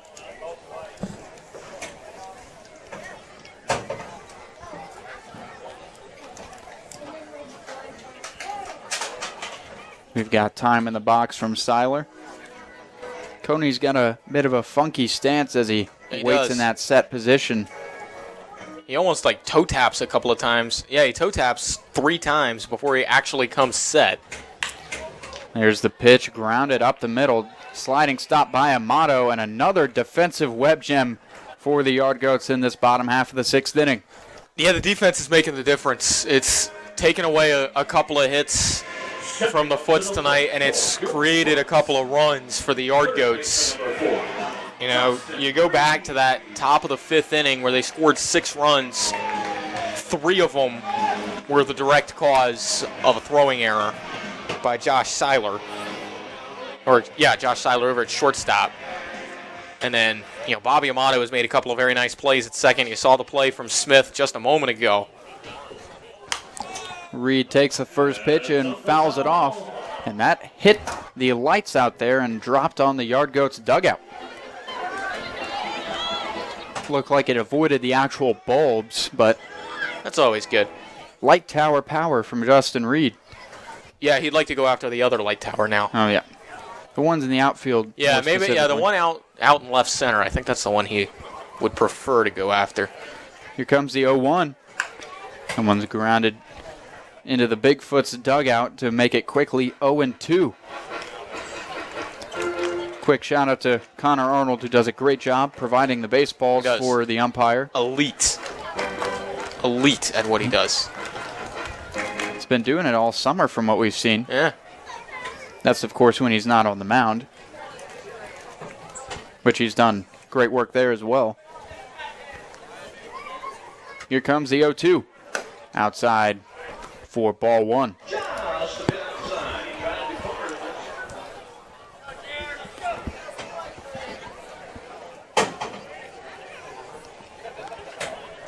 Coney, the tall, lanky left-hander, looking to strike out Reed. Here's the 1-2, and that one's hit hard into right field.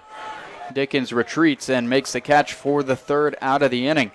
Nothing doing for the Bigfoots in the sixth inning. The Yard Goats hold a 9-3 lead. You're watching Bigfoots baseball here on App TV. Out to the outfield.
A giant hot dog. Just finished up the Thank you for playing. Captain Weenie race, which has become a staple of the promotions team here for the Bigfoots. Captain Weenie comes away with the victory in the race to center field over the Littlefoot, and might add by a wide margin as well.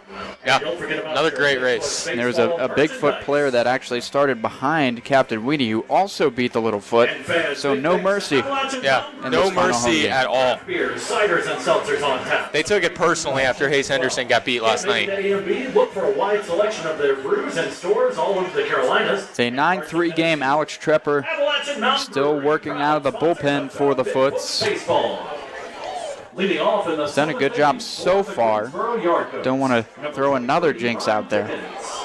But it's Ryan Dickens who just made the play to retire the Bigfoots in the bottom half of the sixth inning. We are ready to go here in the top of the seventh. Trepper's first pitch to Dickens inside for a ball.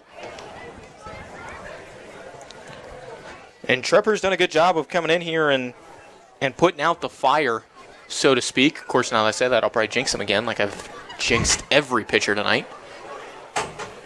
There's a check swing. I'm going to say it's a ball. No appeal from the catcher. Nope. There it is. No, they and appealed. there's the strike. A late appeal. It's 1-1. I thought he went around. Took a while. Get the Nelson Muntz laugh sound effect. Here comes the 1-1 pitch. That one inside for ball 2-1.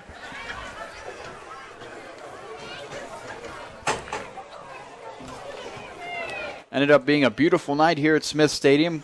Clouds in the sky, but a very comfortable temperature, hovering around 70 degrees. That one's high and in for ball 3. And we got some folks in jackets and long sleeves here in the summer. It's Boone, man. You never know. I mean, there's a nice little cool breeze drifting in. To us, it feels great. Little jam shot towards third, and Justin Reed puts it away for the first out of the inning. Good job there by Trepper on a 3-1 pitch. Not giving Dickens anything that he could drive. Dickens was being aggressive, and Trepper took advantage of that. He's got a ton of arm side movement on that fastball, which it's got to be tough to manage as a right-handed hitter. Yeah, that sidearm slot that he uses is pretty deceptive, and then he'll sometimes come in with like a 3/4 delivery. Breaking ball drops in for a strike to Brock Johnson. It's fun to see how some of these guys change their arm angles. We saw that with Matt Dooley last night. He would quick pitch a couple of guys with a sidearm. Oh, one swung on and missed. Trepper's mostly sidearm, but when you talk about Dooley, he's throwing 3/4 90% of the time. Yeah. And I've tried to figure out like if Trepper has any patterns with his delivery. I don't think there is. That breaking ball misses for ball one. I've noticed he definitely comes 3/4 more often with the breaking stuff than his fastball. He likes to keep that sidearm action on the fastball. He'll change things up a little bit with his slider or his curve. 1-2 grounded towards Seiler. Fields it on a hop and fires over to Hayes Henderson for the second out of the inning. Trepper doing his best to make sure this lead doesn't get any bigger.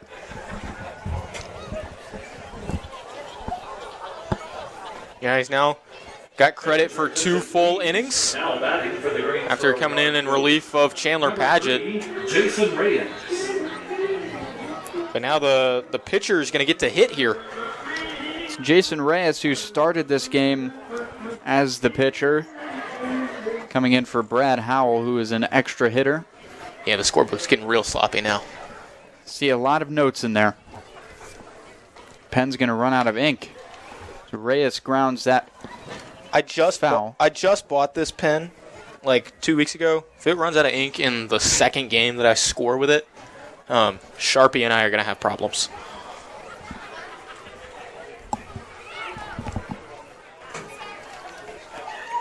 Trepper comes set 0-1 pitch. Tried to put a little extra movement on that off-speed pitch, but it misses wide. Looks like that turf mound's getting beat up a little bit. Yeah, it is.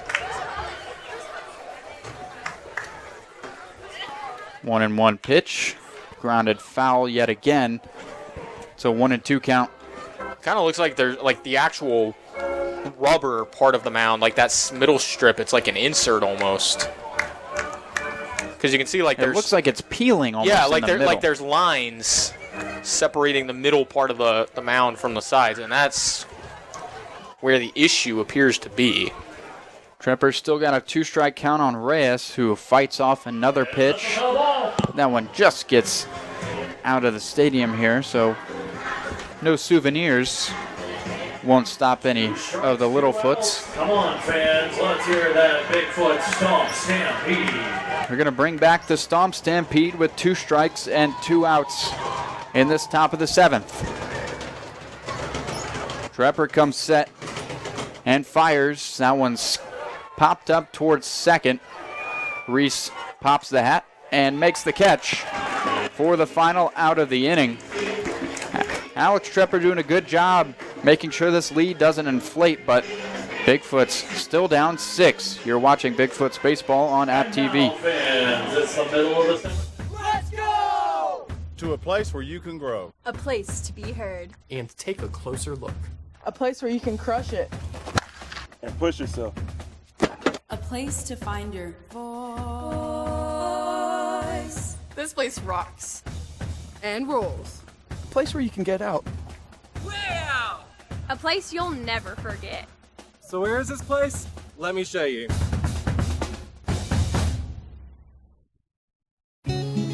Life is a journey. We're told that there are mountains and valleys before us.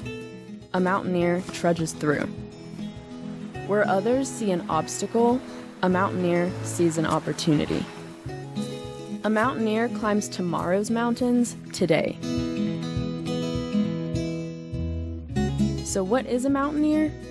A Mountaineer is you.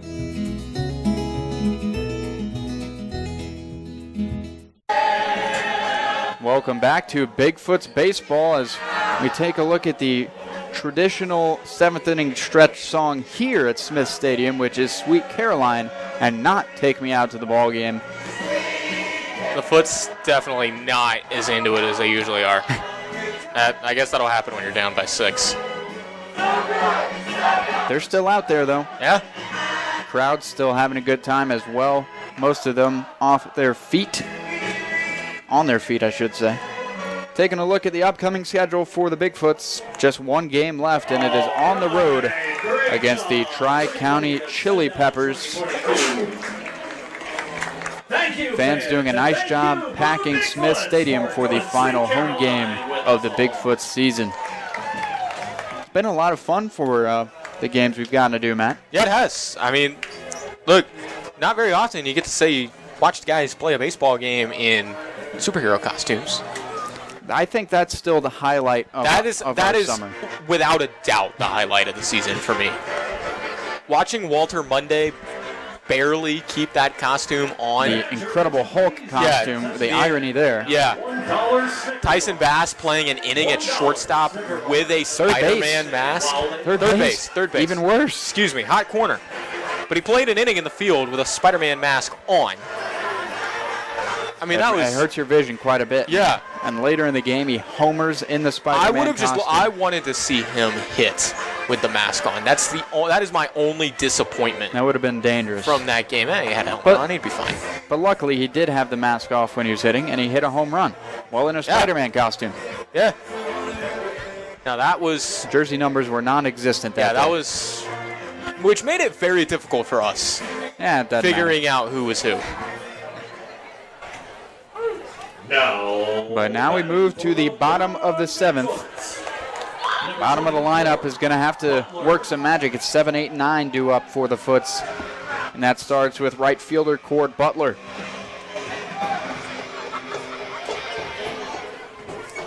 Jordan Coney still on the mound for the Goats. His first pitch is just outside for ball 1. And Butler 0 for 2 on the ball game with a pair of ground outs to second base and to shortstop. He was the last Foots player to get on base last night. May have broken another bat on that fly out to center. Braulio Diaz makes the catch out there for out number 1. When I say big, oh yeah, he definitely broke that bat. We'll have to get a check from our bat boy here. Now batting for your big. It doesn't look like he's going to. I don't think he's going to try and crack that. It is Cord Butler may be saying, hey man, I already broke one. Like, I think that's if it's salvageable. That's the single game record, I'd guess, for broken bats in a game. At least for the Bigfoots. First pitch to Hayes Henderson's low for ball 1. And I'm sure he doesn't love the idea of having to go buy some new lumber. Those bats are expensive, man. Yeah. Yeah, you think baseballs are expensive. Just wait till you see the price tag on what you got to hit them with. Yeah. It's 2-0. And field them with. Oh, yeah. Lumber and leather are not cheap. Comes the pitch from Coney. Henderson drills that in the left center field, and it's down for a knock. Henderson's motoring around first. Now he's going to take the turn at second. He's going to have himself a triple. And he may have had a chance to come around for the inside the park homer with the fumbled relay throw, but instead it is a triple for Hayes Henderson. He'll take the triple, though. Oh, yeah. Like I said earlier tonight, not the fact. Oh, we got a pinch hitter. Second baseman number 35. Oh no, Reese is just. I guess it was a double switch when Shotbell came out of the game. Yeah. All right, so Tyler Reese is in Sam Shotbell's spot. We still haven't figured out who the new catcher is. It's going to happen eventually. But Tylen Reese steps in. Yeah, the book's getting real sloppy. It's the first pitch from Coney. Oh, we got a balk. All right. Wait a second. Henderson walking back towards third. Wait, what? Did the field ump just overrule the home plate ump? I was looking down at my book to score that, and I missed the call changing. Pump It Up even started playing. Yeah. I mean, the umpire pointed at Hayes Henderson and then pointed at home plate. Like that. Okay. Well, here's the pitch to Reese. And it's a ball. Not sure what's going on right now. I don't know. I mean, it kind of looks like, I guess the home plate umpire called a balk and then the field umpire overruled him. I didn't realize that was a thing that could happen. 2-0 is popped up towards first in foul ground. Mathis under it. Looked like he had some trouble with it initially, but is able to make the catch for the second out.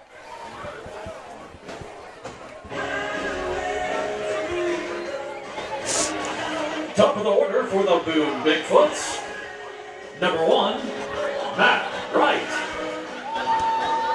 Now back to the top of the lineup with Matthew Wright.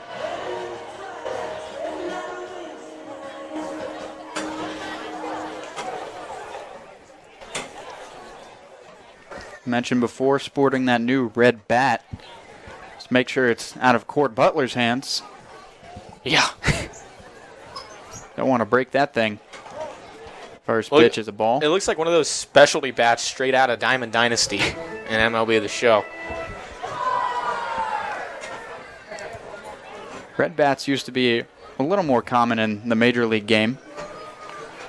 As Wright hits that one hard to center. Diaz, though, in perfect position to make the catch for the final out of this 7th inning. Bigfoot's having trouble trying to break into this deficit. It's a 9-3 Yard Goats lead.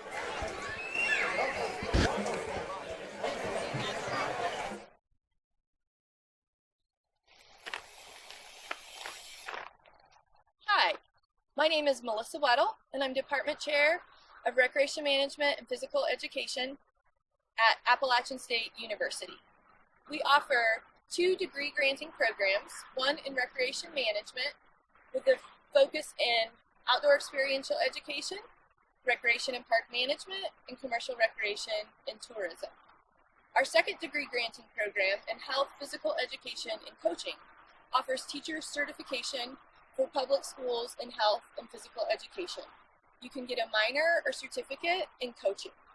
We are the front porch to the Beaver College of Health Science, where our focus is on quality of life, wellness, and physical activity. We're located in the beautiful mountains of Boone, North Carolina, so come join us, check out our website, or take a class.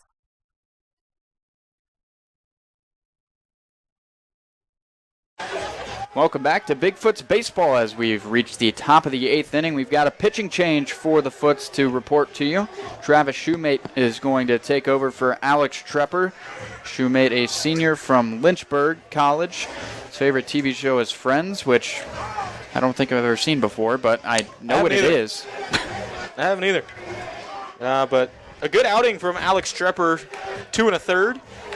Stopped the bleeding after Chandler Padgett was chased in the 5th inning. It's just this Bigfoot's offense has not been able to get anything going, and it's because they keep hitting the ball hard right at people. You got to find the holes, man. Yeah, like Hayes Henderson did, but like the Yard Goats have only had a handful that they've barreled up. They've found the holes, and the Bigfoots have given them some opportunities with the defense. Talking about finding the holes, too. Eric Gonzalez, for example, the catcher for the Yard Goats, has hit 2 directly down that right field line that are just not possible to play as the right fielder. 16, Pat Kuntz.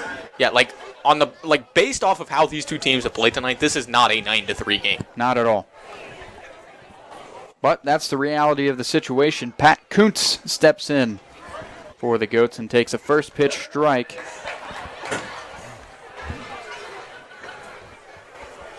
Not a single run scored since the top of the 5th. Kuntz kind of backed off of that pitch, but it's in there for the second strike. Yeah, got happy feet on that one. Shoemate working from the set. Here comes the 0-2. It's fouled back. Unable to be held onto. So we'll try the 0-2 pitch yet again.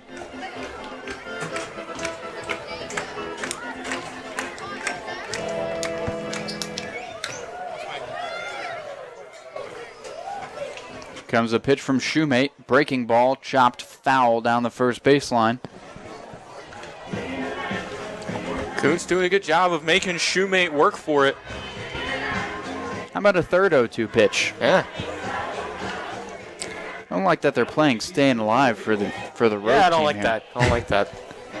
Got to clean that up, guys. All we got to do is open the door and file a complaint. Yeah, come on. Here comes the third 0-2, and that one's popped very high in the air to the left side. Seiler's going to make the call. He falls to his bottom and makes the catch for the first out of the inning. See that tonight on Sports Center. Well, he made that look a lot more difficult than he needed to. But an out is an out. Yep. I think he lost it on the lights. It's kind of the worst time of night to be looking for the baseball. It's not quite fully dark, but it's dark enough that the lights are on full blast. Gorgeous night here. First pitch to Braulio Diaz is a ball. 1-0. And Diaz 1 for 3 with a single, a run, and a walk. Led off the game with a single, then walked in the second inning. 2 ground outs since then. 1-0 from Shoemate's right on the outside corner. Nice response pitch from Shoemate. It's 1-1. Got some action down in the Yard Goats bullpen. Jordan Coney's thrown 2 good innings out of the pen. So that one's in there for strike 1 and 2.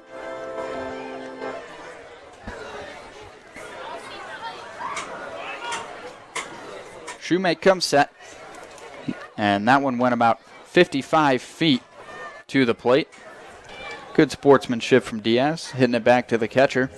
Or was that gamesmanship getting in his way? We'll leave that for the audience to decide. decide. Made that a little bit of an awkward exchange. It's 2-2. That pitch is swung on and missed by Diaz. And there's the second out of this 8th inning. So number 7 on the Beach Mountain Resort strikeout count tonight. All right, here's Amato. Bring it up, number 2. We've been debating his hair all night long. Another red bat, by the way. Yeah. I think he's got the best in the game. In this particular game. First pitch from Shoemate is on the outside corner for a strike. Not to Amato's liking. So here comes the 0-1. Swung on and missed, and it's quickly 0-2. All right, I got another comp for Bobby Amato. Charlie Blackman. Oh, that's probably the closest one we've had so far. 0-2 misses low and away. He's also a mullet guy. But he's got the facial hair to match Charlie Blackman too. That's my new answer. I think I'm going with that. I think we'll settle with that. Yeah. Here comes the 1-2 from Shoemate to Amato. That one just above the letters. And it will be a ball, 2-2. Brandon Crawford, another. All right, we're done talking about his hair now. 2 balls, 2 strikes, 2 outs. That one's grounded straight up the middle. Seiler ranges over, makes the play. Strong throw to Henderson. Retires Amato for the 3rd out of the 8th inning. Bigfoots trying to work together a comeback here. They're running out of time. You're watching Bigfoots Baseball on App TV. Here's Skyline Sky Bets.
Welcome back to Bigfoots Baseball. We're here in the bottom of the 8th. The Foots trail 9-3.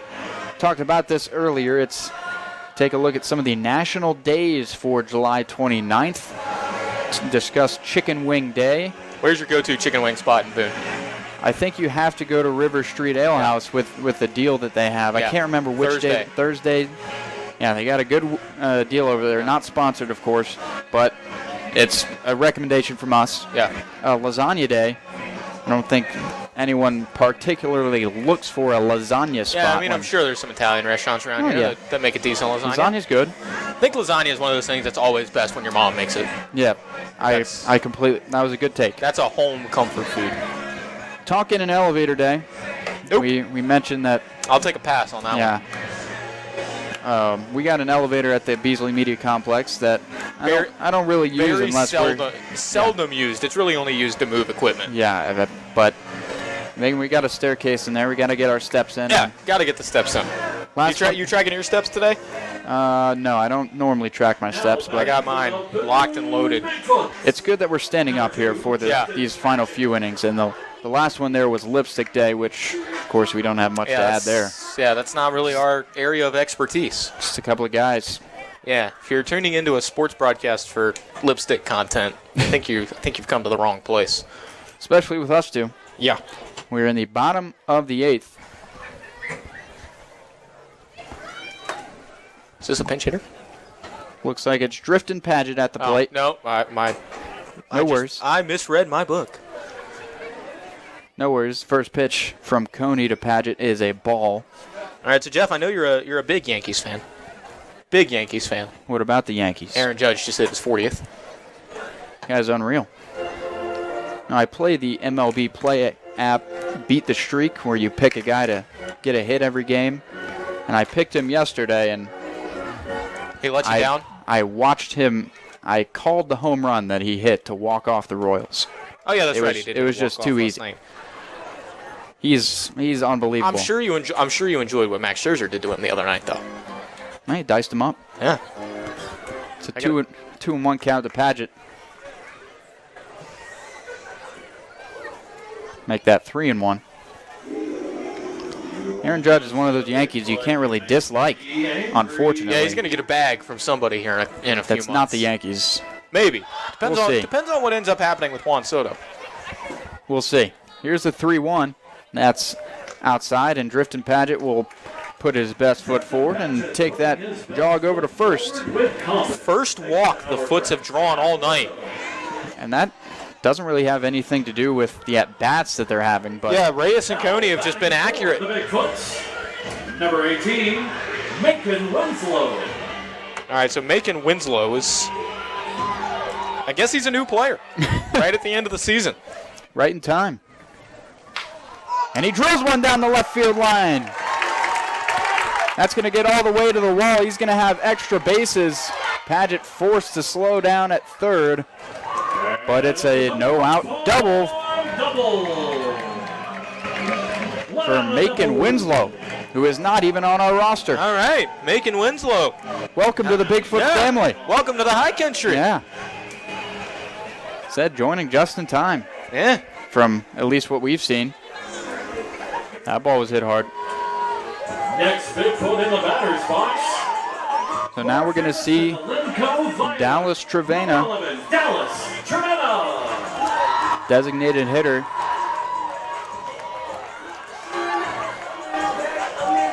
All right, so I just looked up Macon Winslow. If I have the correct Macon Winslow, he's a high schooler. Oh, my. Class of 23, plays at Perquimans High School down in the eastern part of the state.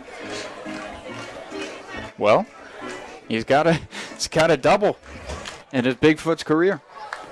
Here's the 1-0 to Trevena. That hits the outside corner for strike one. I don't think you're going to find many Macon Winslows, to be honest, but his recruiting stock just went sky high with the double off Jordan Coney. Comes the 1-1.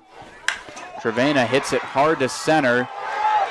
Back is Diaz. He makes the catch, but it will be good enough for a sacrifice fly. And Winslow didn't tag up right away, but he had enough time to get back to second and sprint over to third. So Trevena advances Winslow and scores Paget. And it's not much, but it's a start for a potential comeback. Yeah, good piece of hitting by Dallas Trevena. Just hit it to the deep part of the ballpark and not into the gap enough. Diaz able to run it down. And so I believe I do have the correct Macon Winslow pulled up here. He's got a picture of him in the yellow catching gear he's been rocking tonight. Okay, so that is our new catcher that we didn't know. That's a good excuse. He's not on our roster. Yes, he is a Duke commit.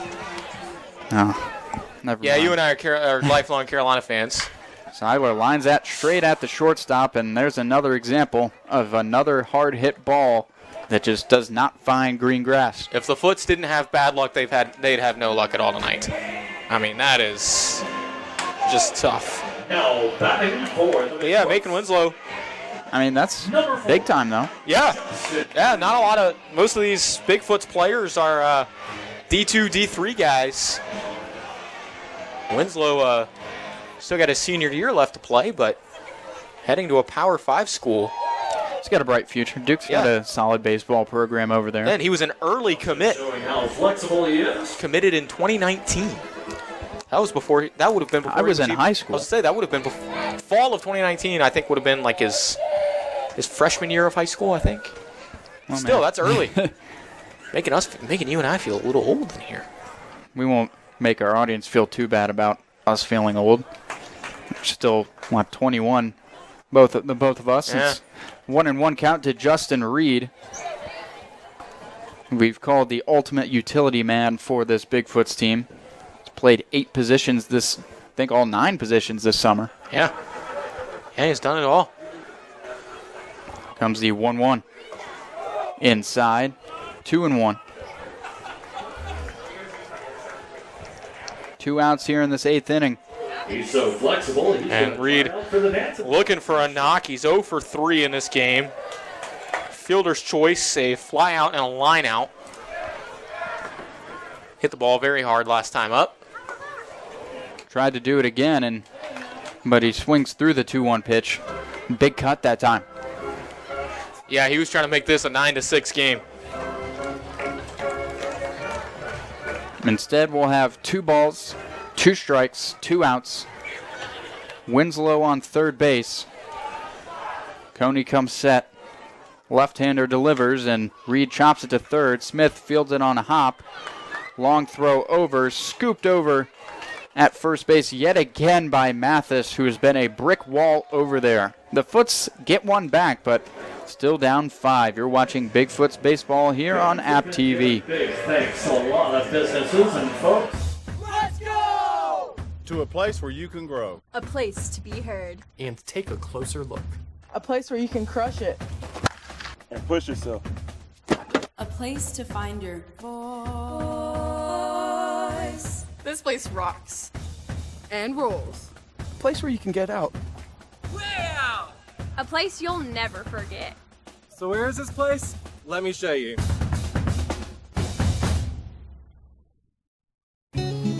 Life is a journey. We're told that there are mountains and valleys before us. A mountaineer trudges through. Where others see an obstacle, a mountaineer sees an opportunity. A mountaineer climbs tomorrow's mountains today. So what is a mountaineer? A mountaineer is you.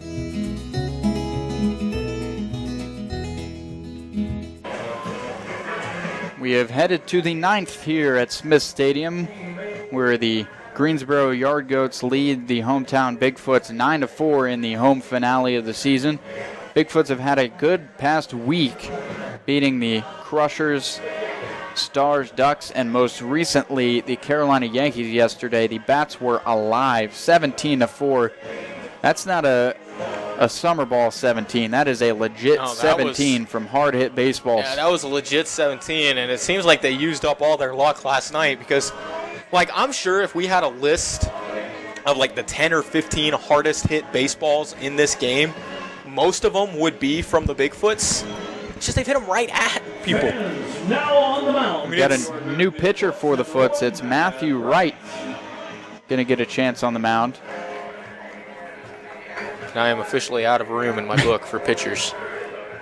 Take a look at the weather there. 67 degrees here in Boone in late July. Andre Smith. Yeah, with the rain holding off, this has become a beautiful evening. Let's see, so trying to figure out who's out in left field now that Wright is on the mound. It's a good-looking first pitch for strike one to Andre Smith.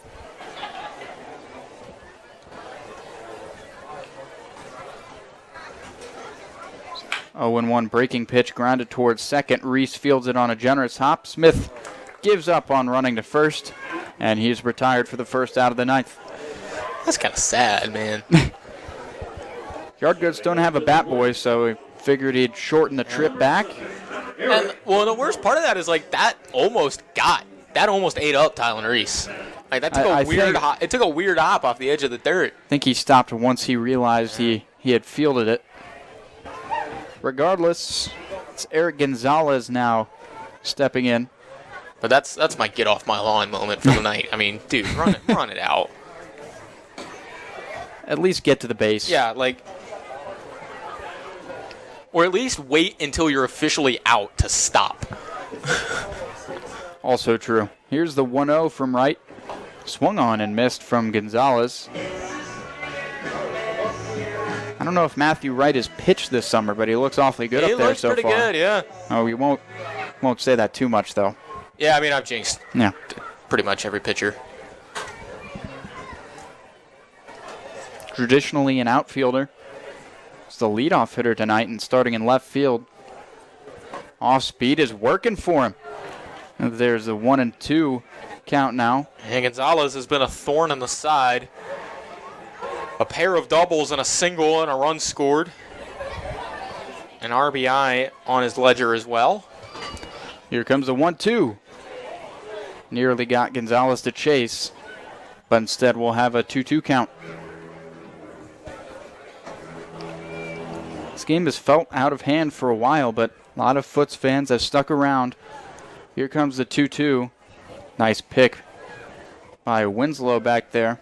Yeah, I mean, we've had a few fans filter out here in front of us over the last inning or so, but yeah, most of them have stuck around. I mean, the Foots are playing well. They're getting good wood on the baseball, just no luck. All right, there's finally a barrel. That one was hit hard into center, and that's going to go all the way to the wall for Gonzalez. It's going to be, I believe, his third double of the game.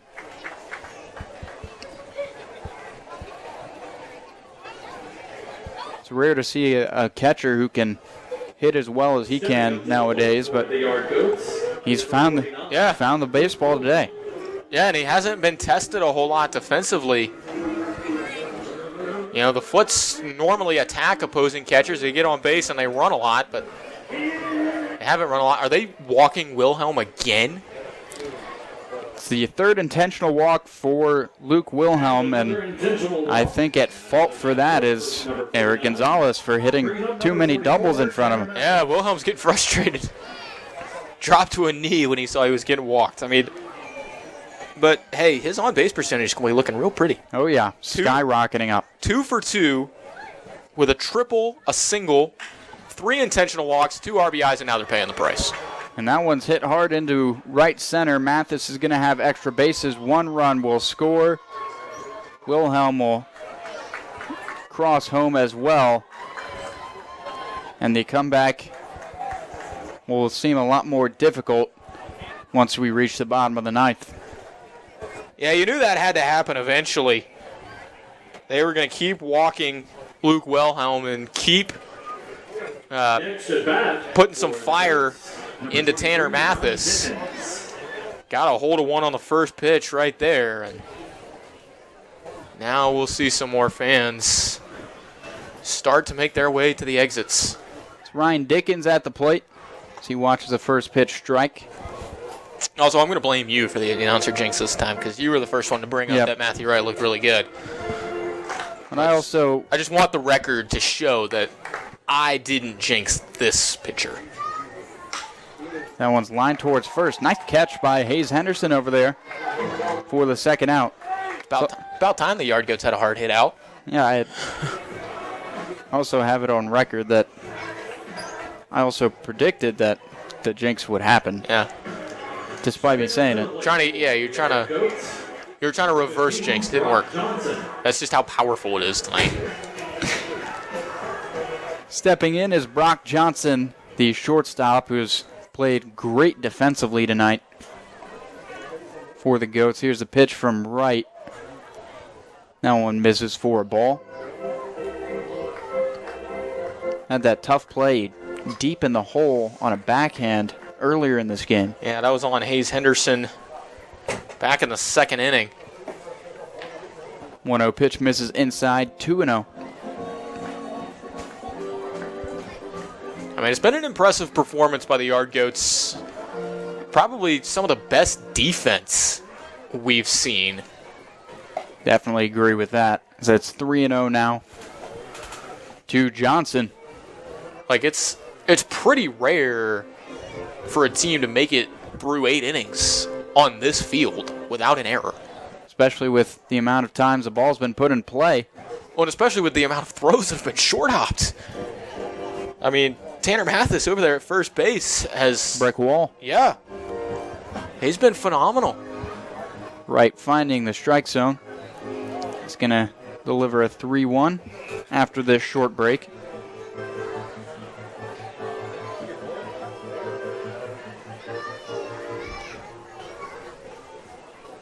Going to try the 3-1. That one is low for ball 4.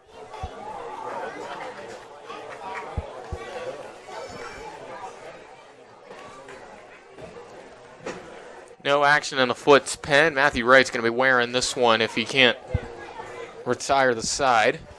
Next at bat for the Goats, number 3, Jason Reyes.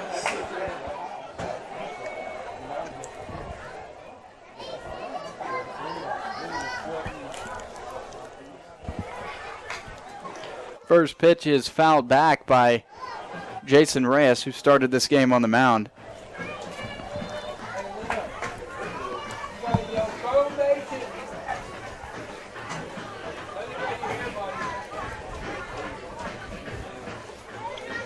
He's got first and second. 2 outs. Here comes the 0-1. That one's a little bit low to even the count at 1-1.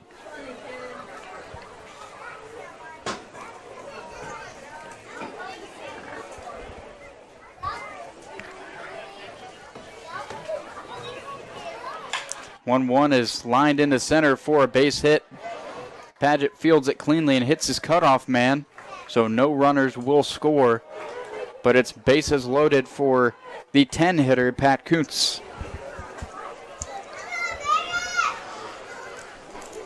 And it's starting to get ugly now. Big spot here for Wright. At least make this look semi-respectable. I mean, it's incredible how this game can change. The Foots mercy ruled this team earlier in the season. But the Yard Goats have just been all over them tonight. But we saw that with the Foots. They lost to the Clayton Clovers 35-4 and then beat them a couple weeks ago. Called it the Father's Day Massacre. Father's Day Massacre. They sold shirts for it. For losing. Yeah. It became a running joke on Twitter. The Disco Turkeys tried to make fun of them for it, and the Clovers came to their defense. Not relevant to this game, but the Bigfoots won 7 of the 10 matchups against the Disco Turkeys. No, there's a rivalry there, but just had to throw that note in. What did they call it, like the Disco Foot series or something like that? Have to look it up. They have it on the schedule here. The Turkey Foot Cup. Turkey Foot Cup. Late time call.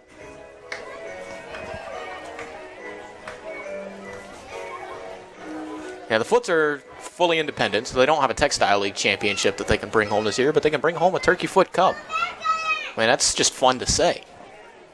That one skipped in. Make it 2-2. They say no swing by Kuntz. This Bigfoots team could possibly have a transition to the Coastal Plain League next year, which is a big step forward for this organization. It would be, and it would certainly raise the ceiling of the kind of baseball you're going to see around here. 2-2 just misses outside. Josh Seiler at shortstop thought that was a strike. Yeah, the Coastal Plain League, you could potentially see some App State guys playing for the Foots. We saw one with Jordan Fisher pitch for the Disco Turkeys last week. Full count pitch misses, and it's a bases loaded walk. It's 12-4 now. Matthew Wright's just got to find the zone here for the last out, but big problem is now the Yard Goats are back at the top of the lineup. Goats, number 6. Yeah, and 8th man to come to the plate. The good news is they just need one more out. Yeah, and this is the 6th time coming to the plate for Diaz. He is 1 for 4 with a walk.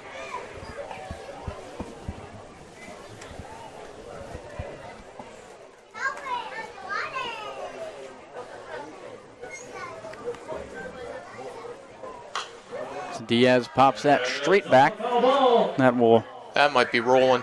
Might catch someone in the merchant or the concession line. I didn't hear it hit the roof, so I don't think that one's rolling. We've seen a few almost. We've seen some people get caught by surprise. Foul ball hitting the press box, then rolling back down. That one misses high, 2-0. Said the previous matchups. It's 2-1, excuse me. We talked about the previous matchups. The Bigfoots beat this Yard Goats team in a run rule as that one's lined into left center, and we have more extra bases. 2 runs will come in, and it's a 2 RBI double for Diaz. But this is the 3rd time these two teams have played. The Bigfoots won the first one in a run rule, as you mentioned, Matt, and they also won the second game in a closer matchup. And the pendulum has since swung dramatically towards the Goats as Ryan Smoot will make the long walk out towards the mound.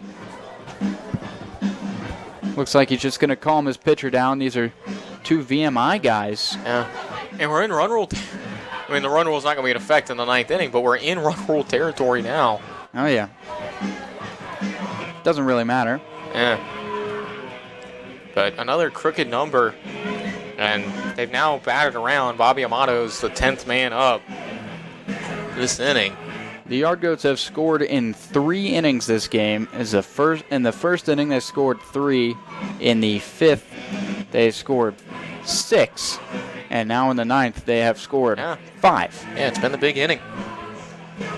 And just, the Foots have not been able to do any sort of damage control once these innings start to get out of hand. It's almost an avalanche. Yeah. It just happens. Chandler Padgett probably got left in a little bit too long.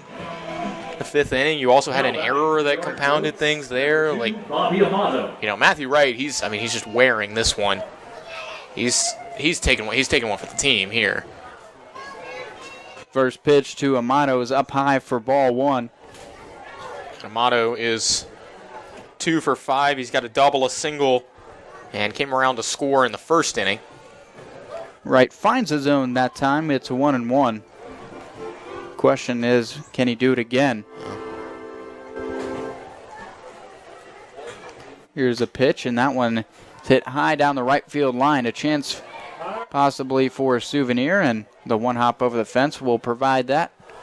Good hustle by Hayes Henderson going after that one, though. That was a long run. It's a 2-strike count. Hasn't stopped the Yard Goats before in this inning. It has not. 2 strikes, 2 outs has not mattered. Now that we can see him up close on this monitor, Amato's got quite the tattoo collection as well. Yeah, this guy just looks cool. Yeah. Here comes a 2-strike pitch and a check swing towards third. Reed fields it and delivers a strike to Henderson, and the Foots are finally out of this 9th inning. It's 10 to tie and 11 to win for the Foots in the bottom of the 9th. It's going to be a steep climb.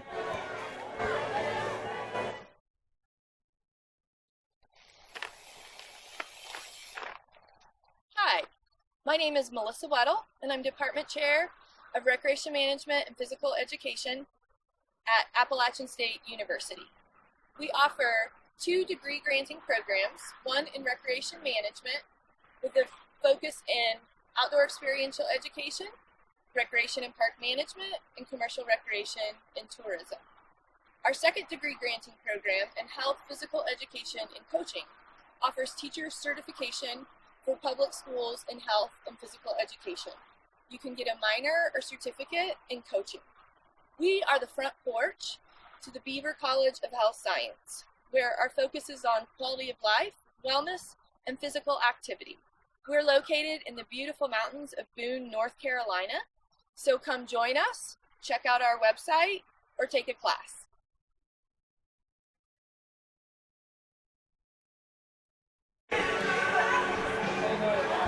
Welcome back to Bigfoots Baseball. It's going to be a tough one, Matt, if the Bigfoots want to come back in this one. But we'll take a break there and talk about the Bigfoots social media. You can follow them on Instagram, Twitter, Facebook, and TikTok. Follow the last game against the Tri-County Chili Peppers that will be taking place tomorrow. And take a look at some new changes, roster changes that could be happening for next summer for the Foots. Yeah, they'll spend the whole winter filling in the roster, so yeah, tune in around the holidays. You might start to find some things out, and Jeff mentioned they could potentially be moving up to the Coastal Plain League. Could be huge. Yeah. Could be seeing some D1 guys. Yeah, bring some big-time talent. Yeah. Of course, you got a handful of D1 guys here. You got some guys from UNC Asheville. VMI as well from Matt Wright. Yep. But the majority of the team is Division III or is transferring from community college ball. Got a couple of guys that have transferred up to bigger schools from that D3, D2 level. Give a stampede stomp because here he comes now batting for the Boone Bigfoots. 2 up for the Foots is Cord Butler, Hayes Henderson, and Sam Shopbell. That's 7, 8, 9 in the order. Sam Shopbell's been out of the game for 3 innings. Dylan Reese. Thanks a lot, man. Jeez. Hey, the book is sloppy. It's okay. First pitch to Cord Butler is outside for a ball. And, despite the fact that we've had 18 runs in this game, it's moving at a pretty good pace. We're still 20 minutes away from the 3-hour mark. Big swing from Butler. Unable to connect. It's 1-1. Somebody get Rob Manford out here. I don't think I'd want him here. We get quite the chorus of booze. It'd be pretty fun. Butler sits back on that one a little too long and fouls it out of play. It's 1-2 now. Yeah, Butler once again trying to get on base. He's 0 for 3 tonight. A couple of ground outs and then popped up to shallow center back in the 7th. He's broken. And there's a third broken bat and a sliding catch by Dickens in right field. The Foots just cannot catch a break. Dude, save some web gems for the rest of us.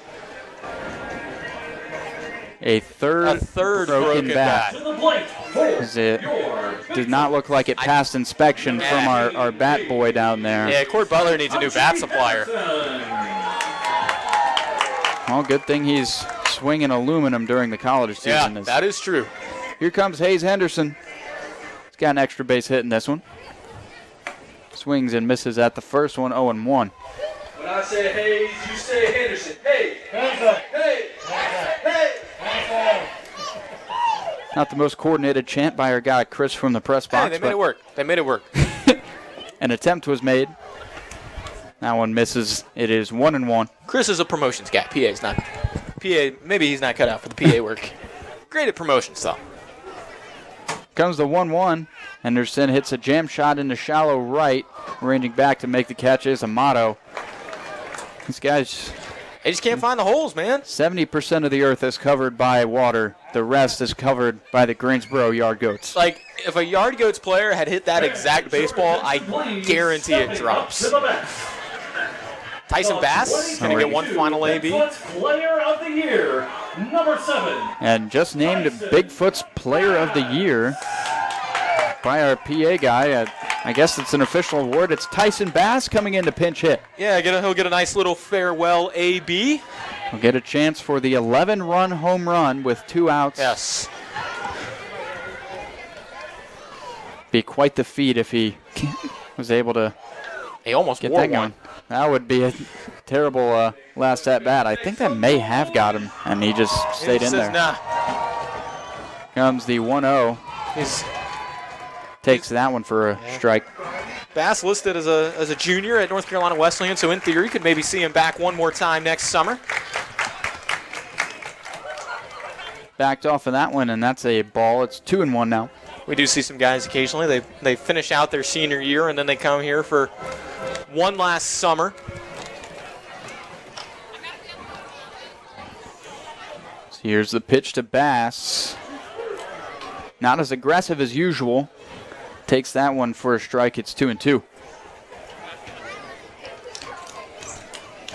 2 balls, 2 strikes, 2 outs. Here's the pitch to Bass, and he hits it hard into right center. He finds a gap. That one will go for extra bases with He's running as fast Bass's as he speed. can. He's going to try and go for 3, and he's going to get it very easily, standing up. Tyson Bass a triple in his finale at bat here at Smith Stadium, at least for this summer. All right, one hit at a time. Not dead yet. Let's go get 11 runs with 2 outs. Foots are on life support, but they've got a chance as long as that last out hasn't been made. Let's go drop an 11 spot with 2 outs. Why not? Let's see it. Matt Wright steps in. I would say that crazier things have happened in the sport, but I'm not sure they have. Matthew Wright takes the first pitch for a strike. The leadoff hitter started the game in left, finished on the mound. So here's the pitch, and Wright hits it hard to the left side. Andre Smith fields it, lobs one over to first, and they call him out to end the game. That'll do it here from Smith Stadium. The Yard Goats take it 14-4.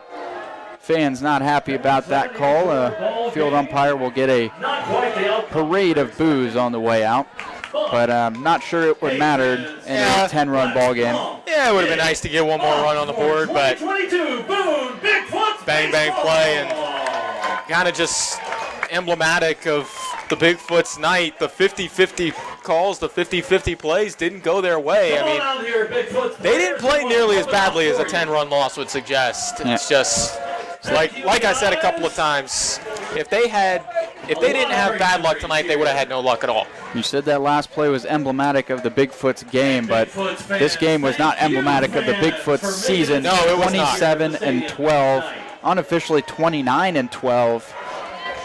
But the Bigfoots are unable to take their final home game here at Smith Stadium. They lose to the Greensboro Yard Goats 14-4. It's been a pleasure covering Bigfoots baseball this summer. I'm Jeffrey Marston, joined by Matthew Schweikert. To keep up with tomorrow.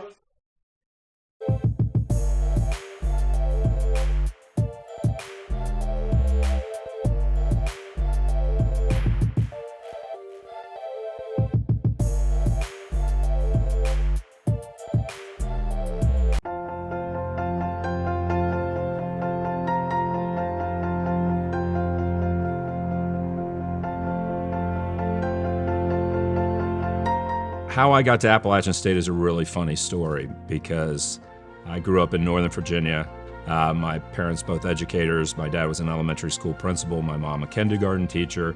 Never heard of Appalachian State in any way, shape, or form. And so then we took piled it in the car and headed down. And as soon as I crossed the mountain, it was funny, they had a snowstorm. I remember crossing over the mountain and just being like in awe. It was just, it was beautiful. And so we took the tour and walked around, and I realized this was a great place for me. Not only was it just the right feel, But what really struck me, for me personally, was that it was 6 hours away. And I knew that there was no hope that I would be going home on weekends. I couldn't wait to get to college. I couldn't wait to get, away from home and start living life. And Boone was a dry county, which I didn't realize when I put in my application. That was one of the things that I got a lot of grief from my friends on. Like, how in the world did I end up in a place that didn't have alcohol? But anyway, so I got there, and so it was kind of a different environment. It wasn't anything I was used to, and it was a lot of fun. I tell kids now when I meet kids or parents that have kids that are thinking about going to school that there's no better place in the world to go to college than Appalachian State. So when I got to App State, my thought was business. I was going to be a business major, go into marketing, sales. This is my future. And then I met Dr. Randy Edwards, and that changed my whole life because I could not get through accounting. And he had every reason and every right to send me on my way. So I realized after spending 2 years as a business major that I needed to do something else. So I thought, criminal justice, that's the way. And that was actually the best decision I could have ever made. But it was the courses I enjoyed a lot more. Not only the criminology courses, but that also got me in the political science realm, that got me in history, sociology, psychology, all those things kind of came together, and those are courses I really enjoyed. So when I decided to go into criminology, or criminal justice, originally it was to be a lawyer. I wanted to go to law school. And as I continued my ongoing struggles to make class and to do my assignments and the academic side of college life, I realized that there was no way I was going to law school. So what's plan B? Well, plan B for me was doing an internship with a company founded by former Secret Service agents. I met a guy playing church softball named Tom Pacusa and said, "Hey, Tom, I know you work for a security company. Is there any chance that they would be willing to take on an intern?" So fast forward, now it's late 80s. I said, well, we're in the middle of hiring some folks, so we can offer you a job at $10 an hour, and you can get on the phones and work on the hiring line. And then a month later, they offered me my first full-time job at $20,000 a year, and I thought I'd hit the lottery. It was great, and I spent 15 years there, worked my way up to managing director before I left to start my career and start a security program at Mars Incorporated. And in that process, I went on to travel the world, and so I've run protective operations in over 80 countries, and that's how it all started. So as I've told people before, and I was the ultimate bad alumni. I was the guy that skirted the calls, never sent. I think I sent money in one time to the Yosef Club. I think I sent $30 one time, and I was at the beach, and it was Labor Day weekend, and we're watching App State in Tennessee. And I'm getting excited. I'm getting fired up. I'm starting to yell and scream and get loud. Unfortunately, we didn't win. But what did come out of that was my son-in-law looked at me and he said, "I would love to go to a football game down there."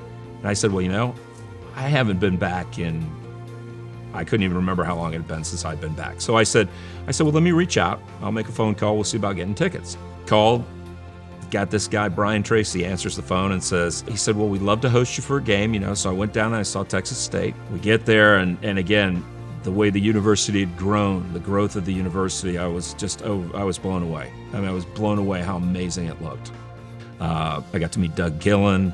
I loved Doug's enthusiasm. I loved his vision. And then from Doug, I got to go up farther and was introduced to Dr. Sherry Everts. And immediately meeting Sherry, I got the same passion. The vision and her vision for what she wanted Appalachian State to become. When you make an investment, you make an investment in the people. And for me, it was an easy investment between Sherry and Doug and Brian and everything that was going on. So it was just an easy way to get involved. And I was fortunate enough that they welcomed me and yeah.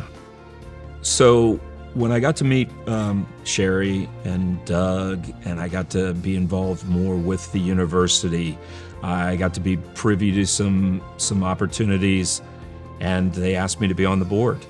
And that was something that I never even dreamed of. I was blown away. It was an honor. I'm still, every day, I still just shake my head and can't believe that I get to be part of that. You have all those people with all this passion and all this excitement for Appalachian. It was easy to get fired up. It was easy to be part of the team. And with the goals and what we're doing and going forward, I was just fortunate enough that they let me be in the room. And one of the things that's important to me is that each and every one of us are blessed in many different ways. I am overly blessed. I think I've gone to that well many, many times. And so it's extremely important for me to give back. When you get to that point where you can help, you gotta help. If we don't help each other out, we're never gonna accomplish anything. And it just feels right. And just the way I've always been, and now I'm in a position where I'm fortunate that I can actually do it. So I think the highest honor that you can receive as an alumni of Appalachian State is to receive the Distinguished Alumni Award. And the fact that I am being given that award is mind-blowing to me, because obviously my path, my journey, my 19-year-old self would have never seen this moment coming. To be able to accept this award, to be able to be in the company that I'm in. When Sherry called me and said, "Congratulations, you're the award winner this year," I said, "You're kidding." I read our magazine that comes out. I read these stories of these great alumni and some of the things they've accomplished, and I have a passion for Appalachian State, but what I've done doesn't compare. And I am in awe of those people. I'm in awe of the predecessors that have won this award, and I'm honored to be in that club. So I'll be sitting in the back of the room just in awe the whole time. I am truly honored.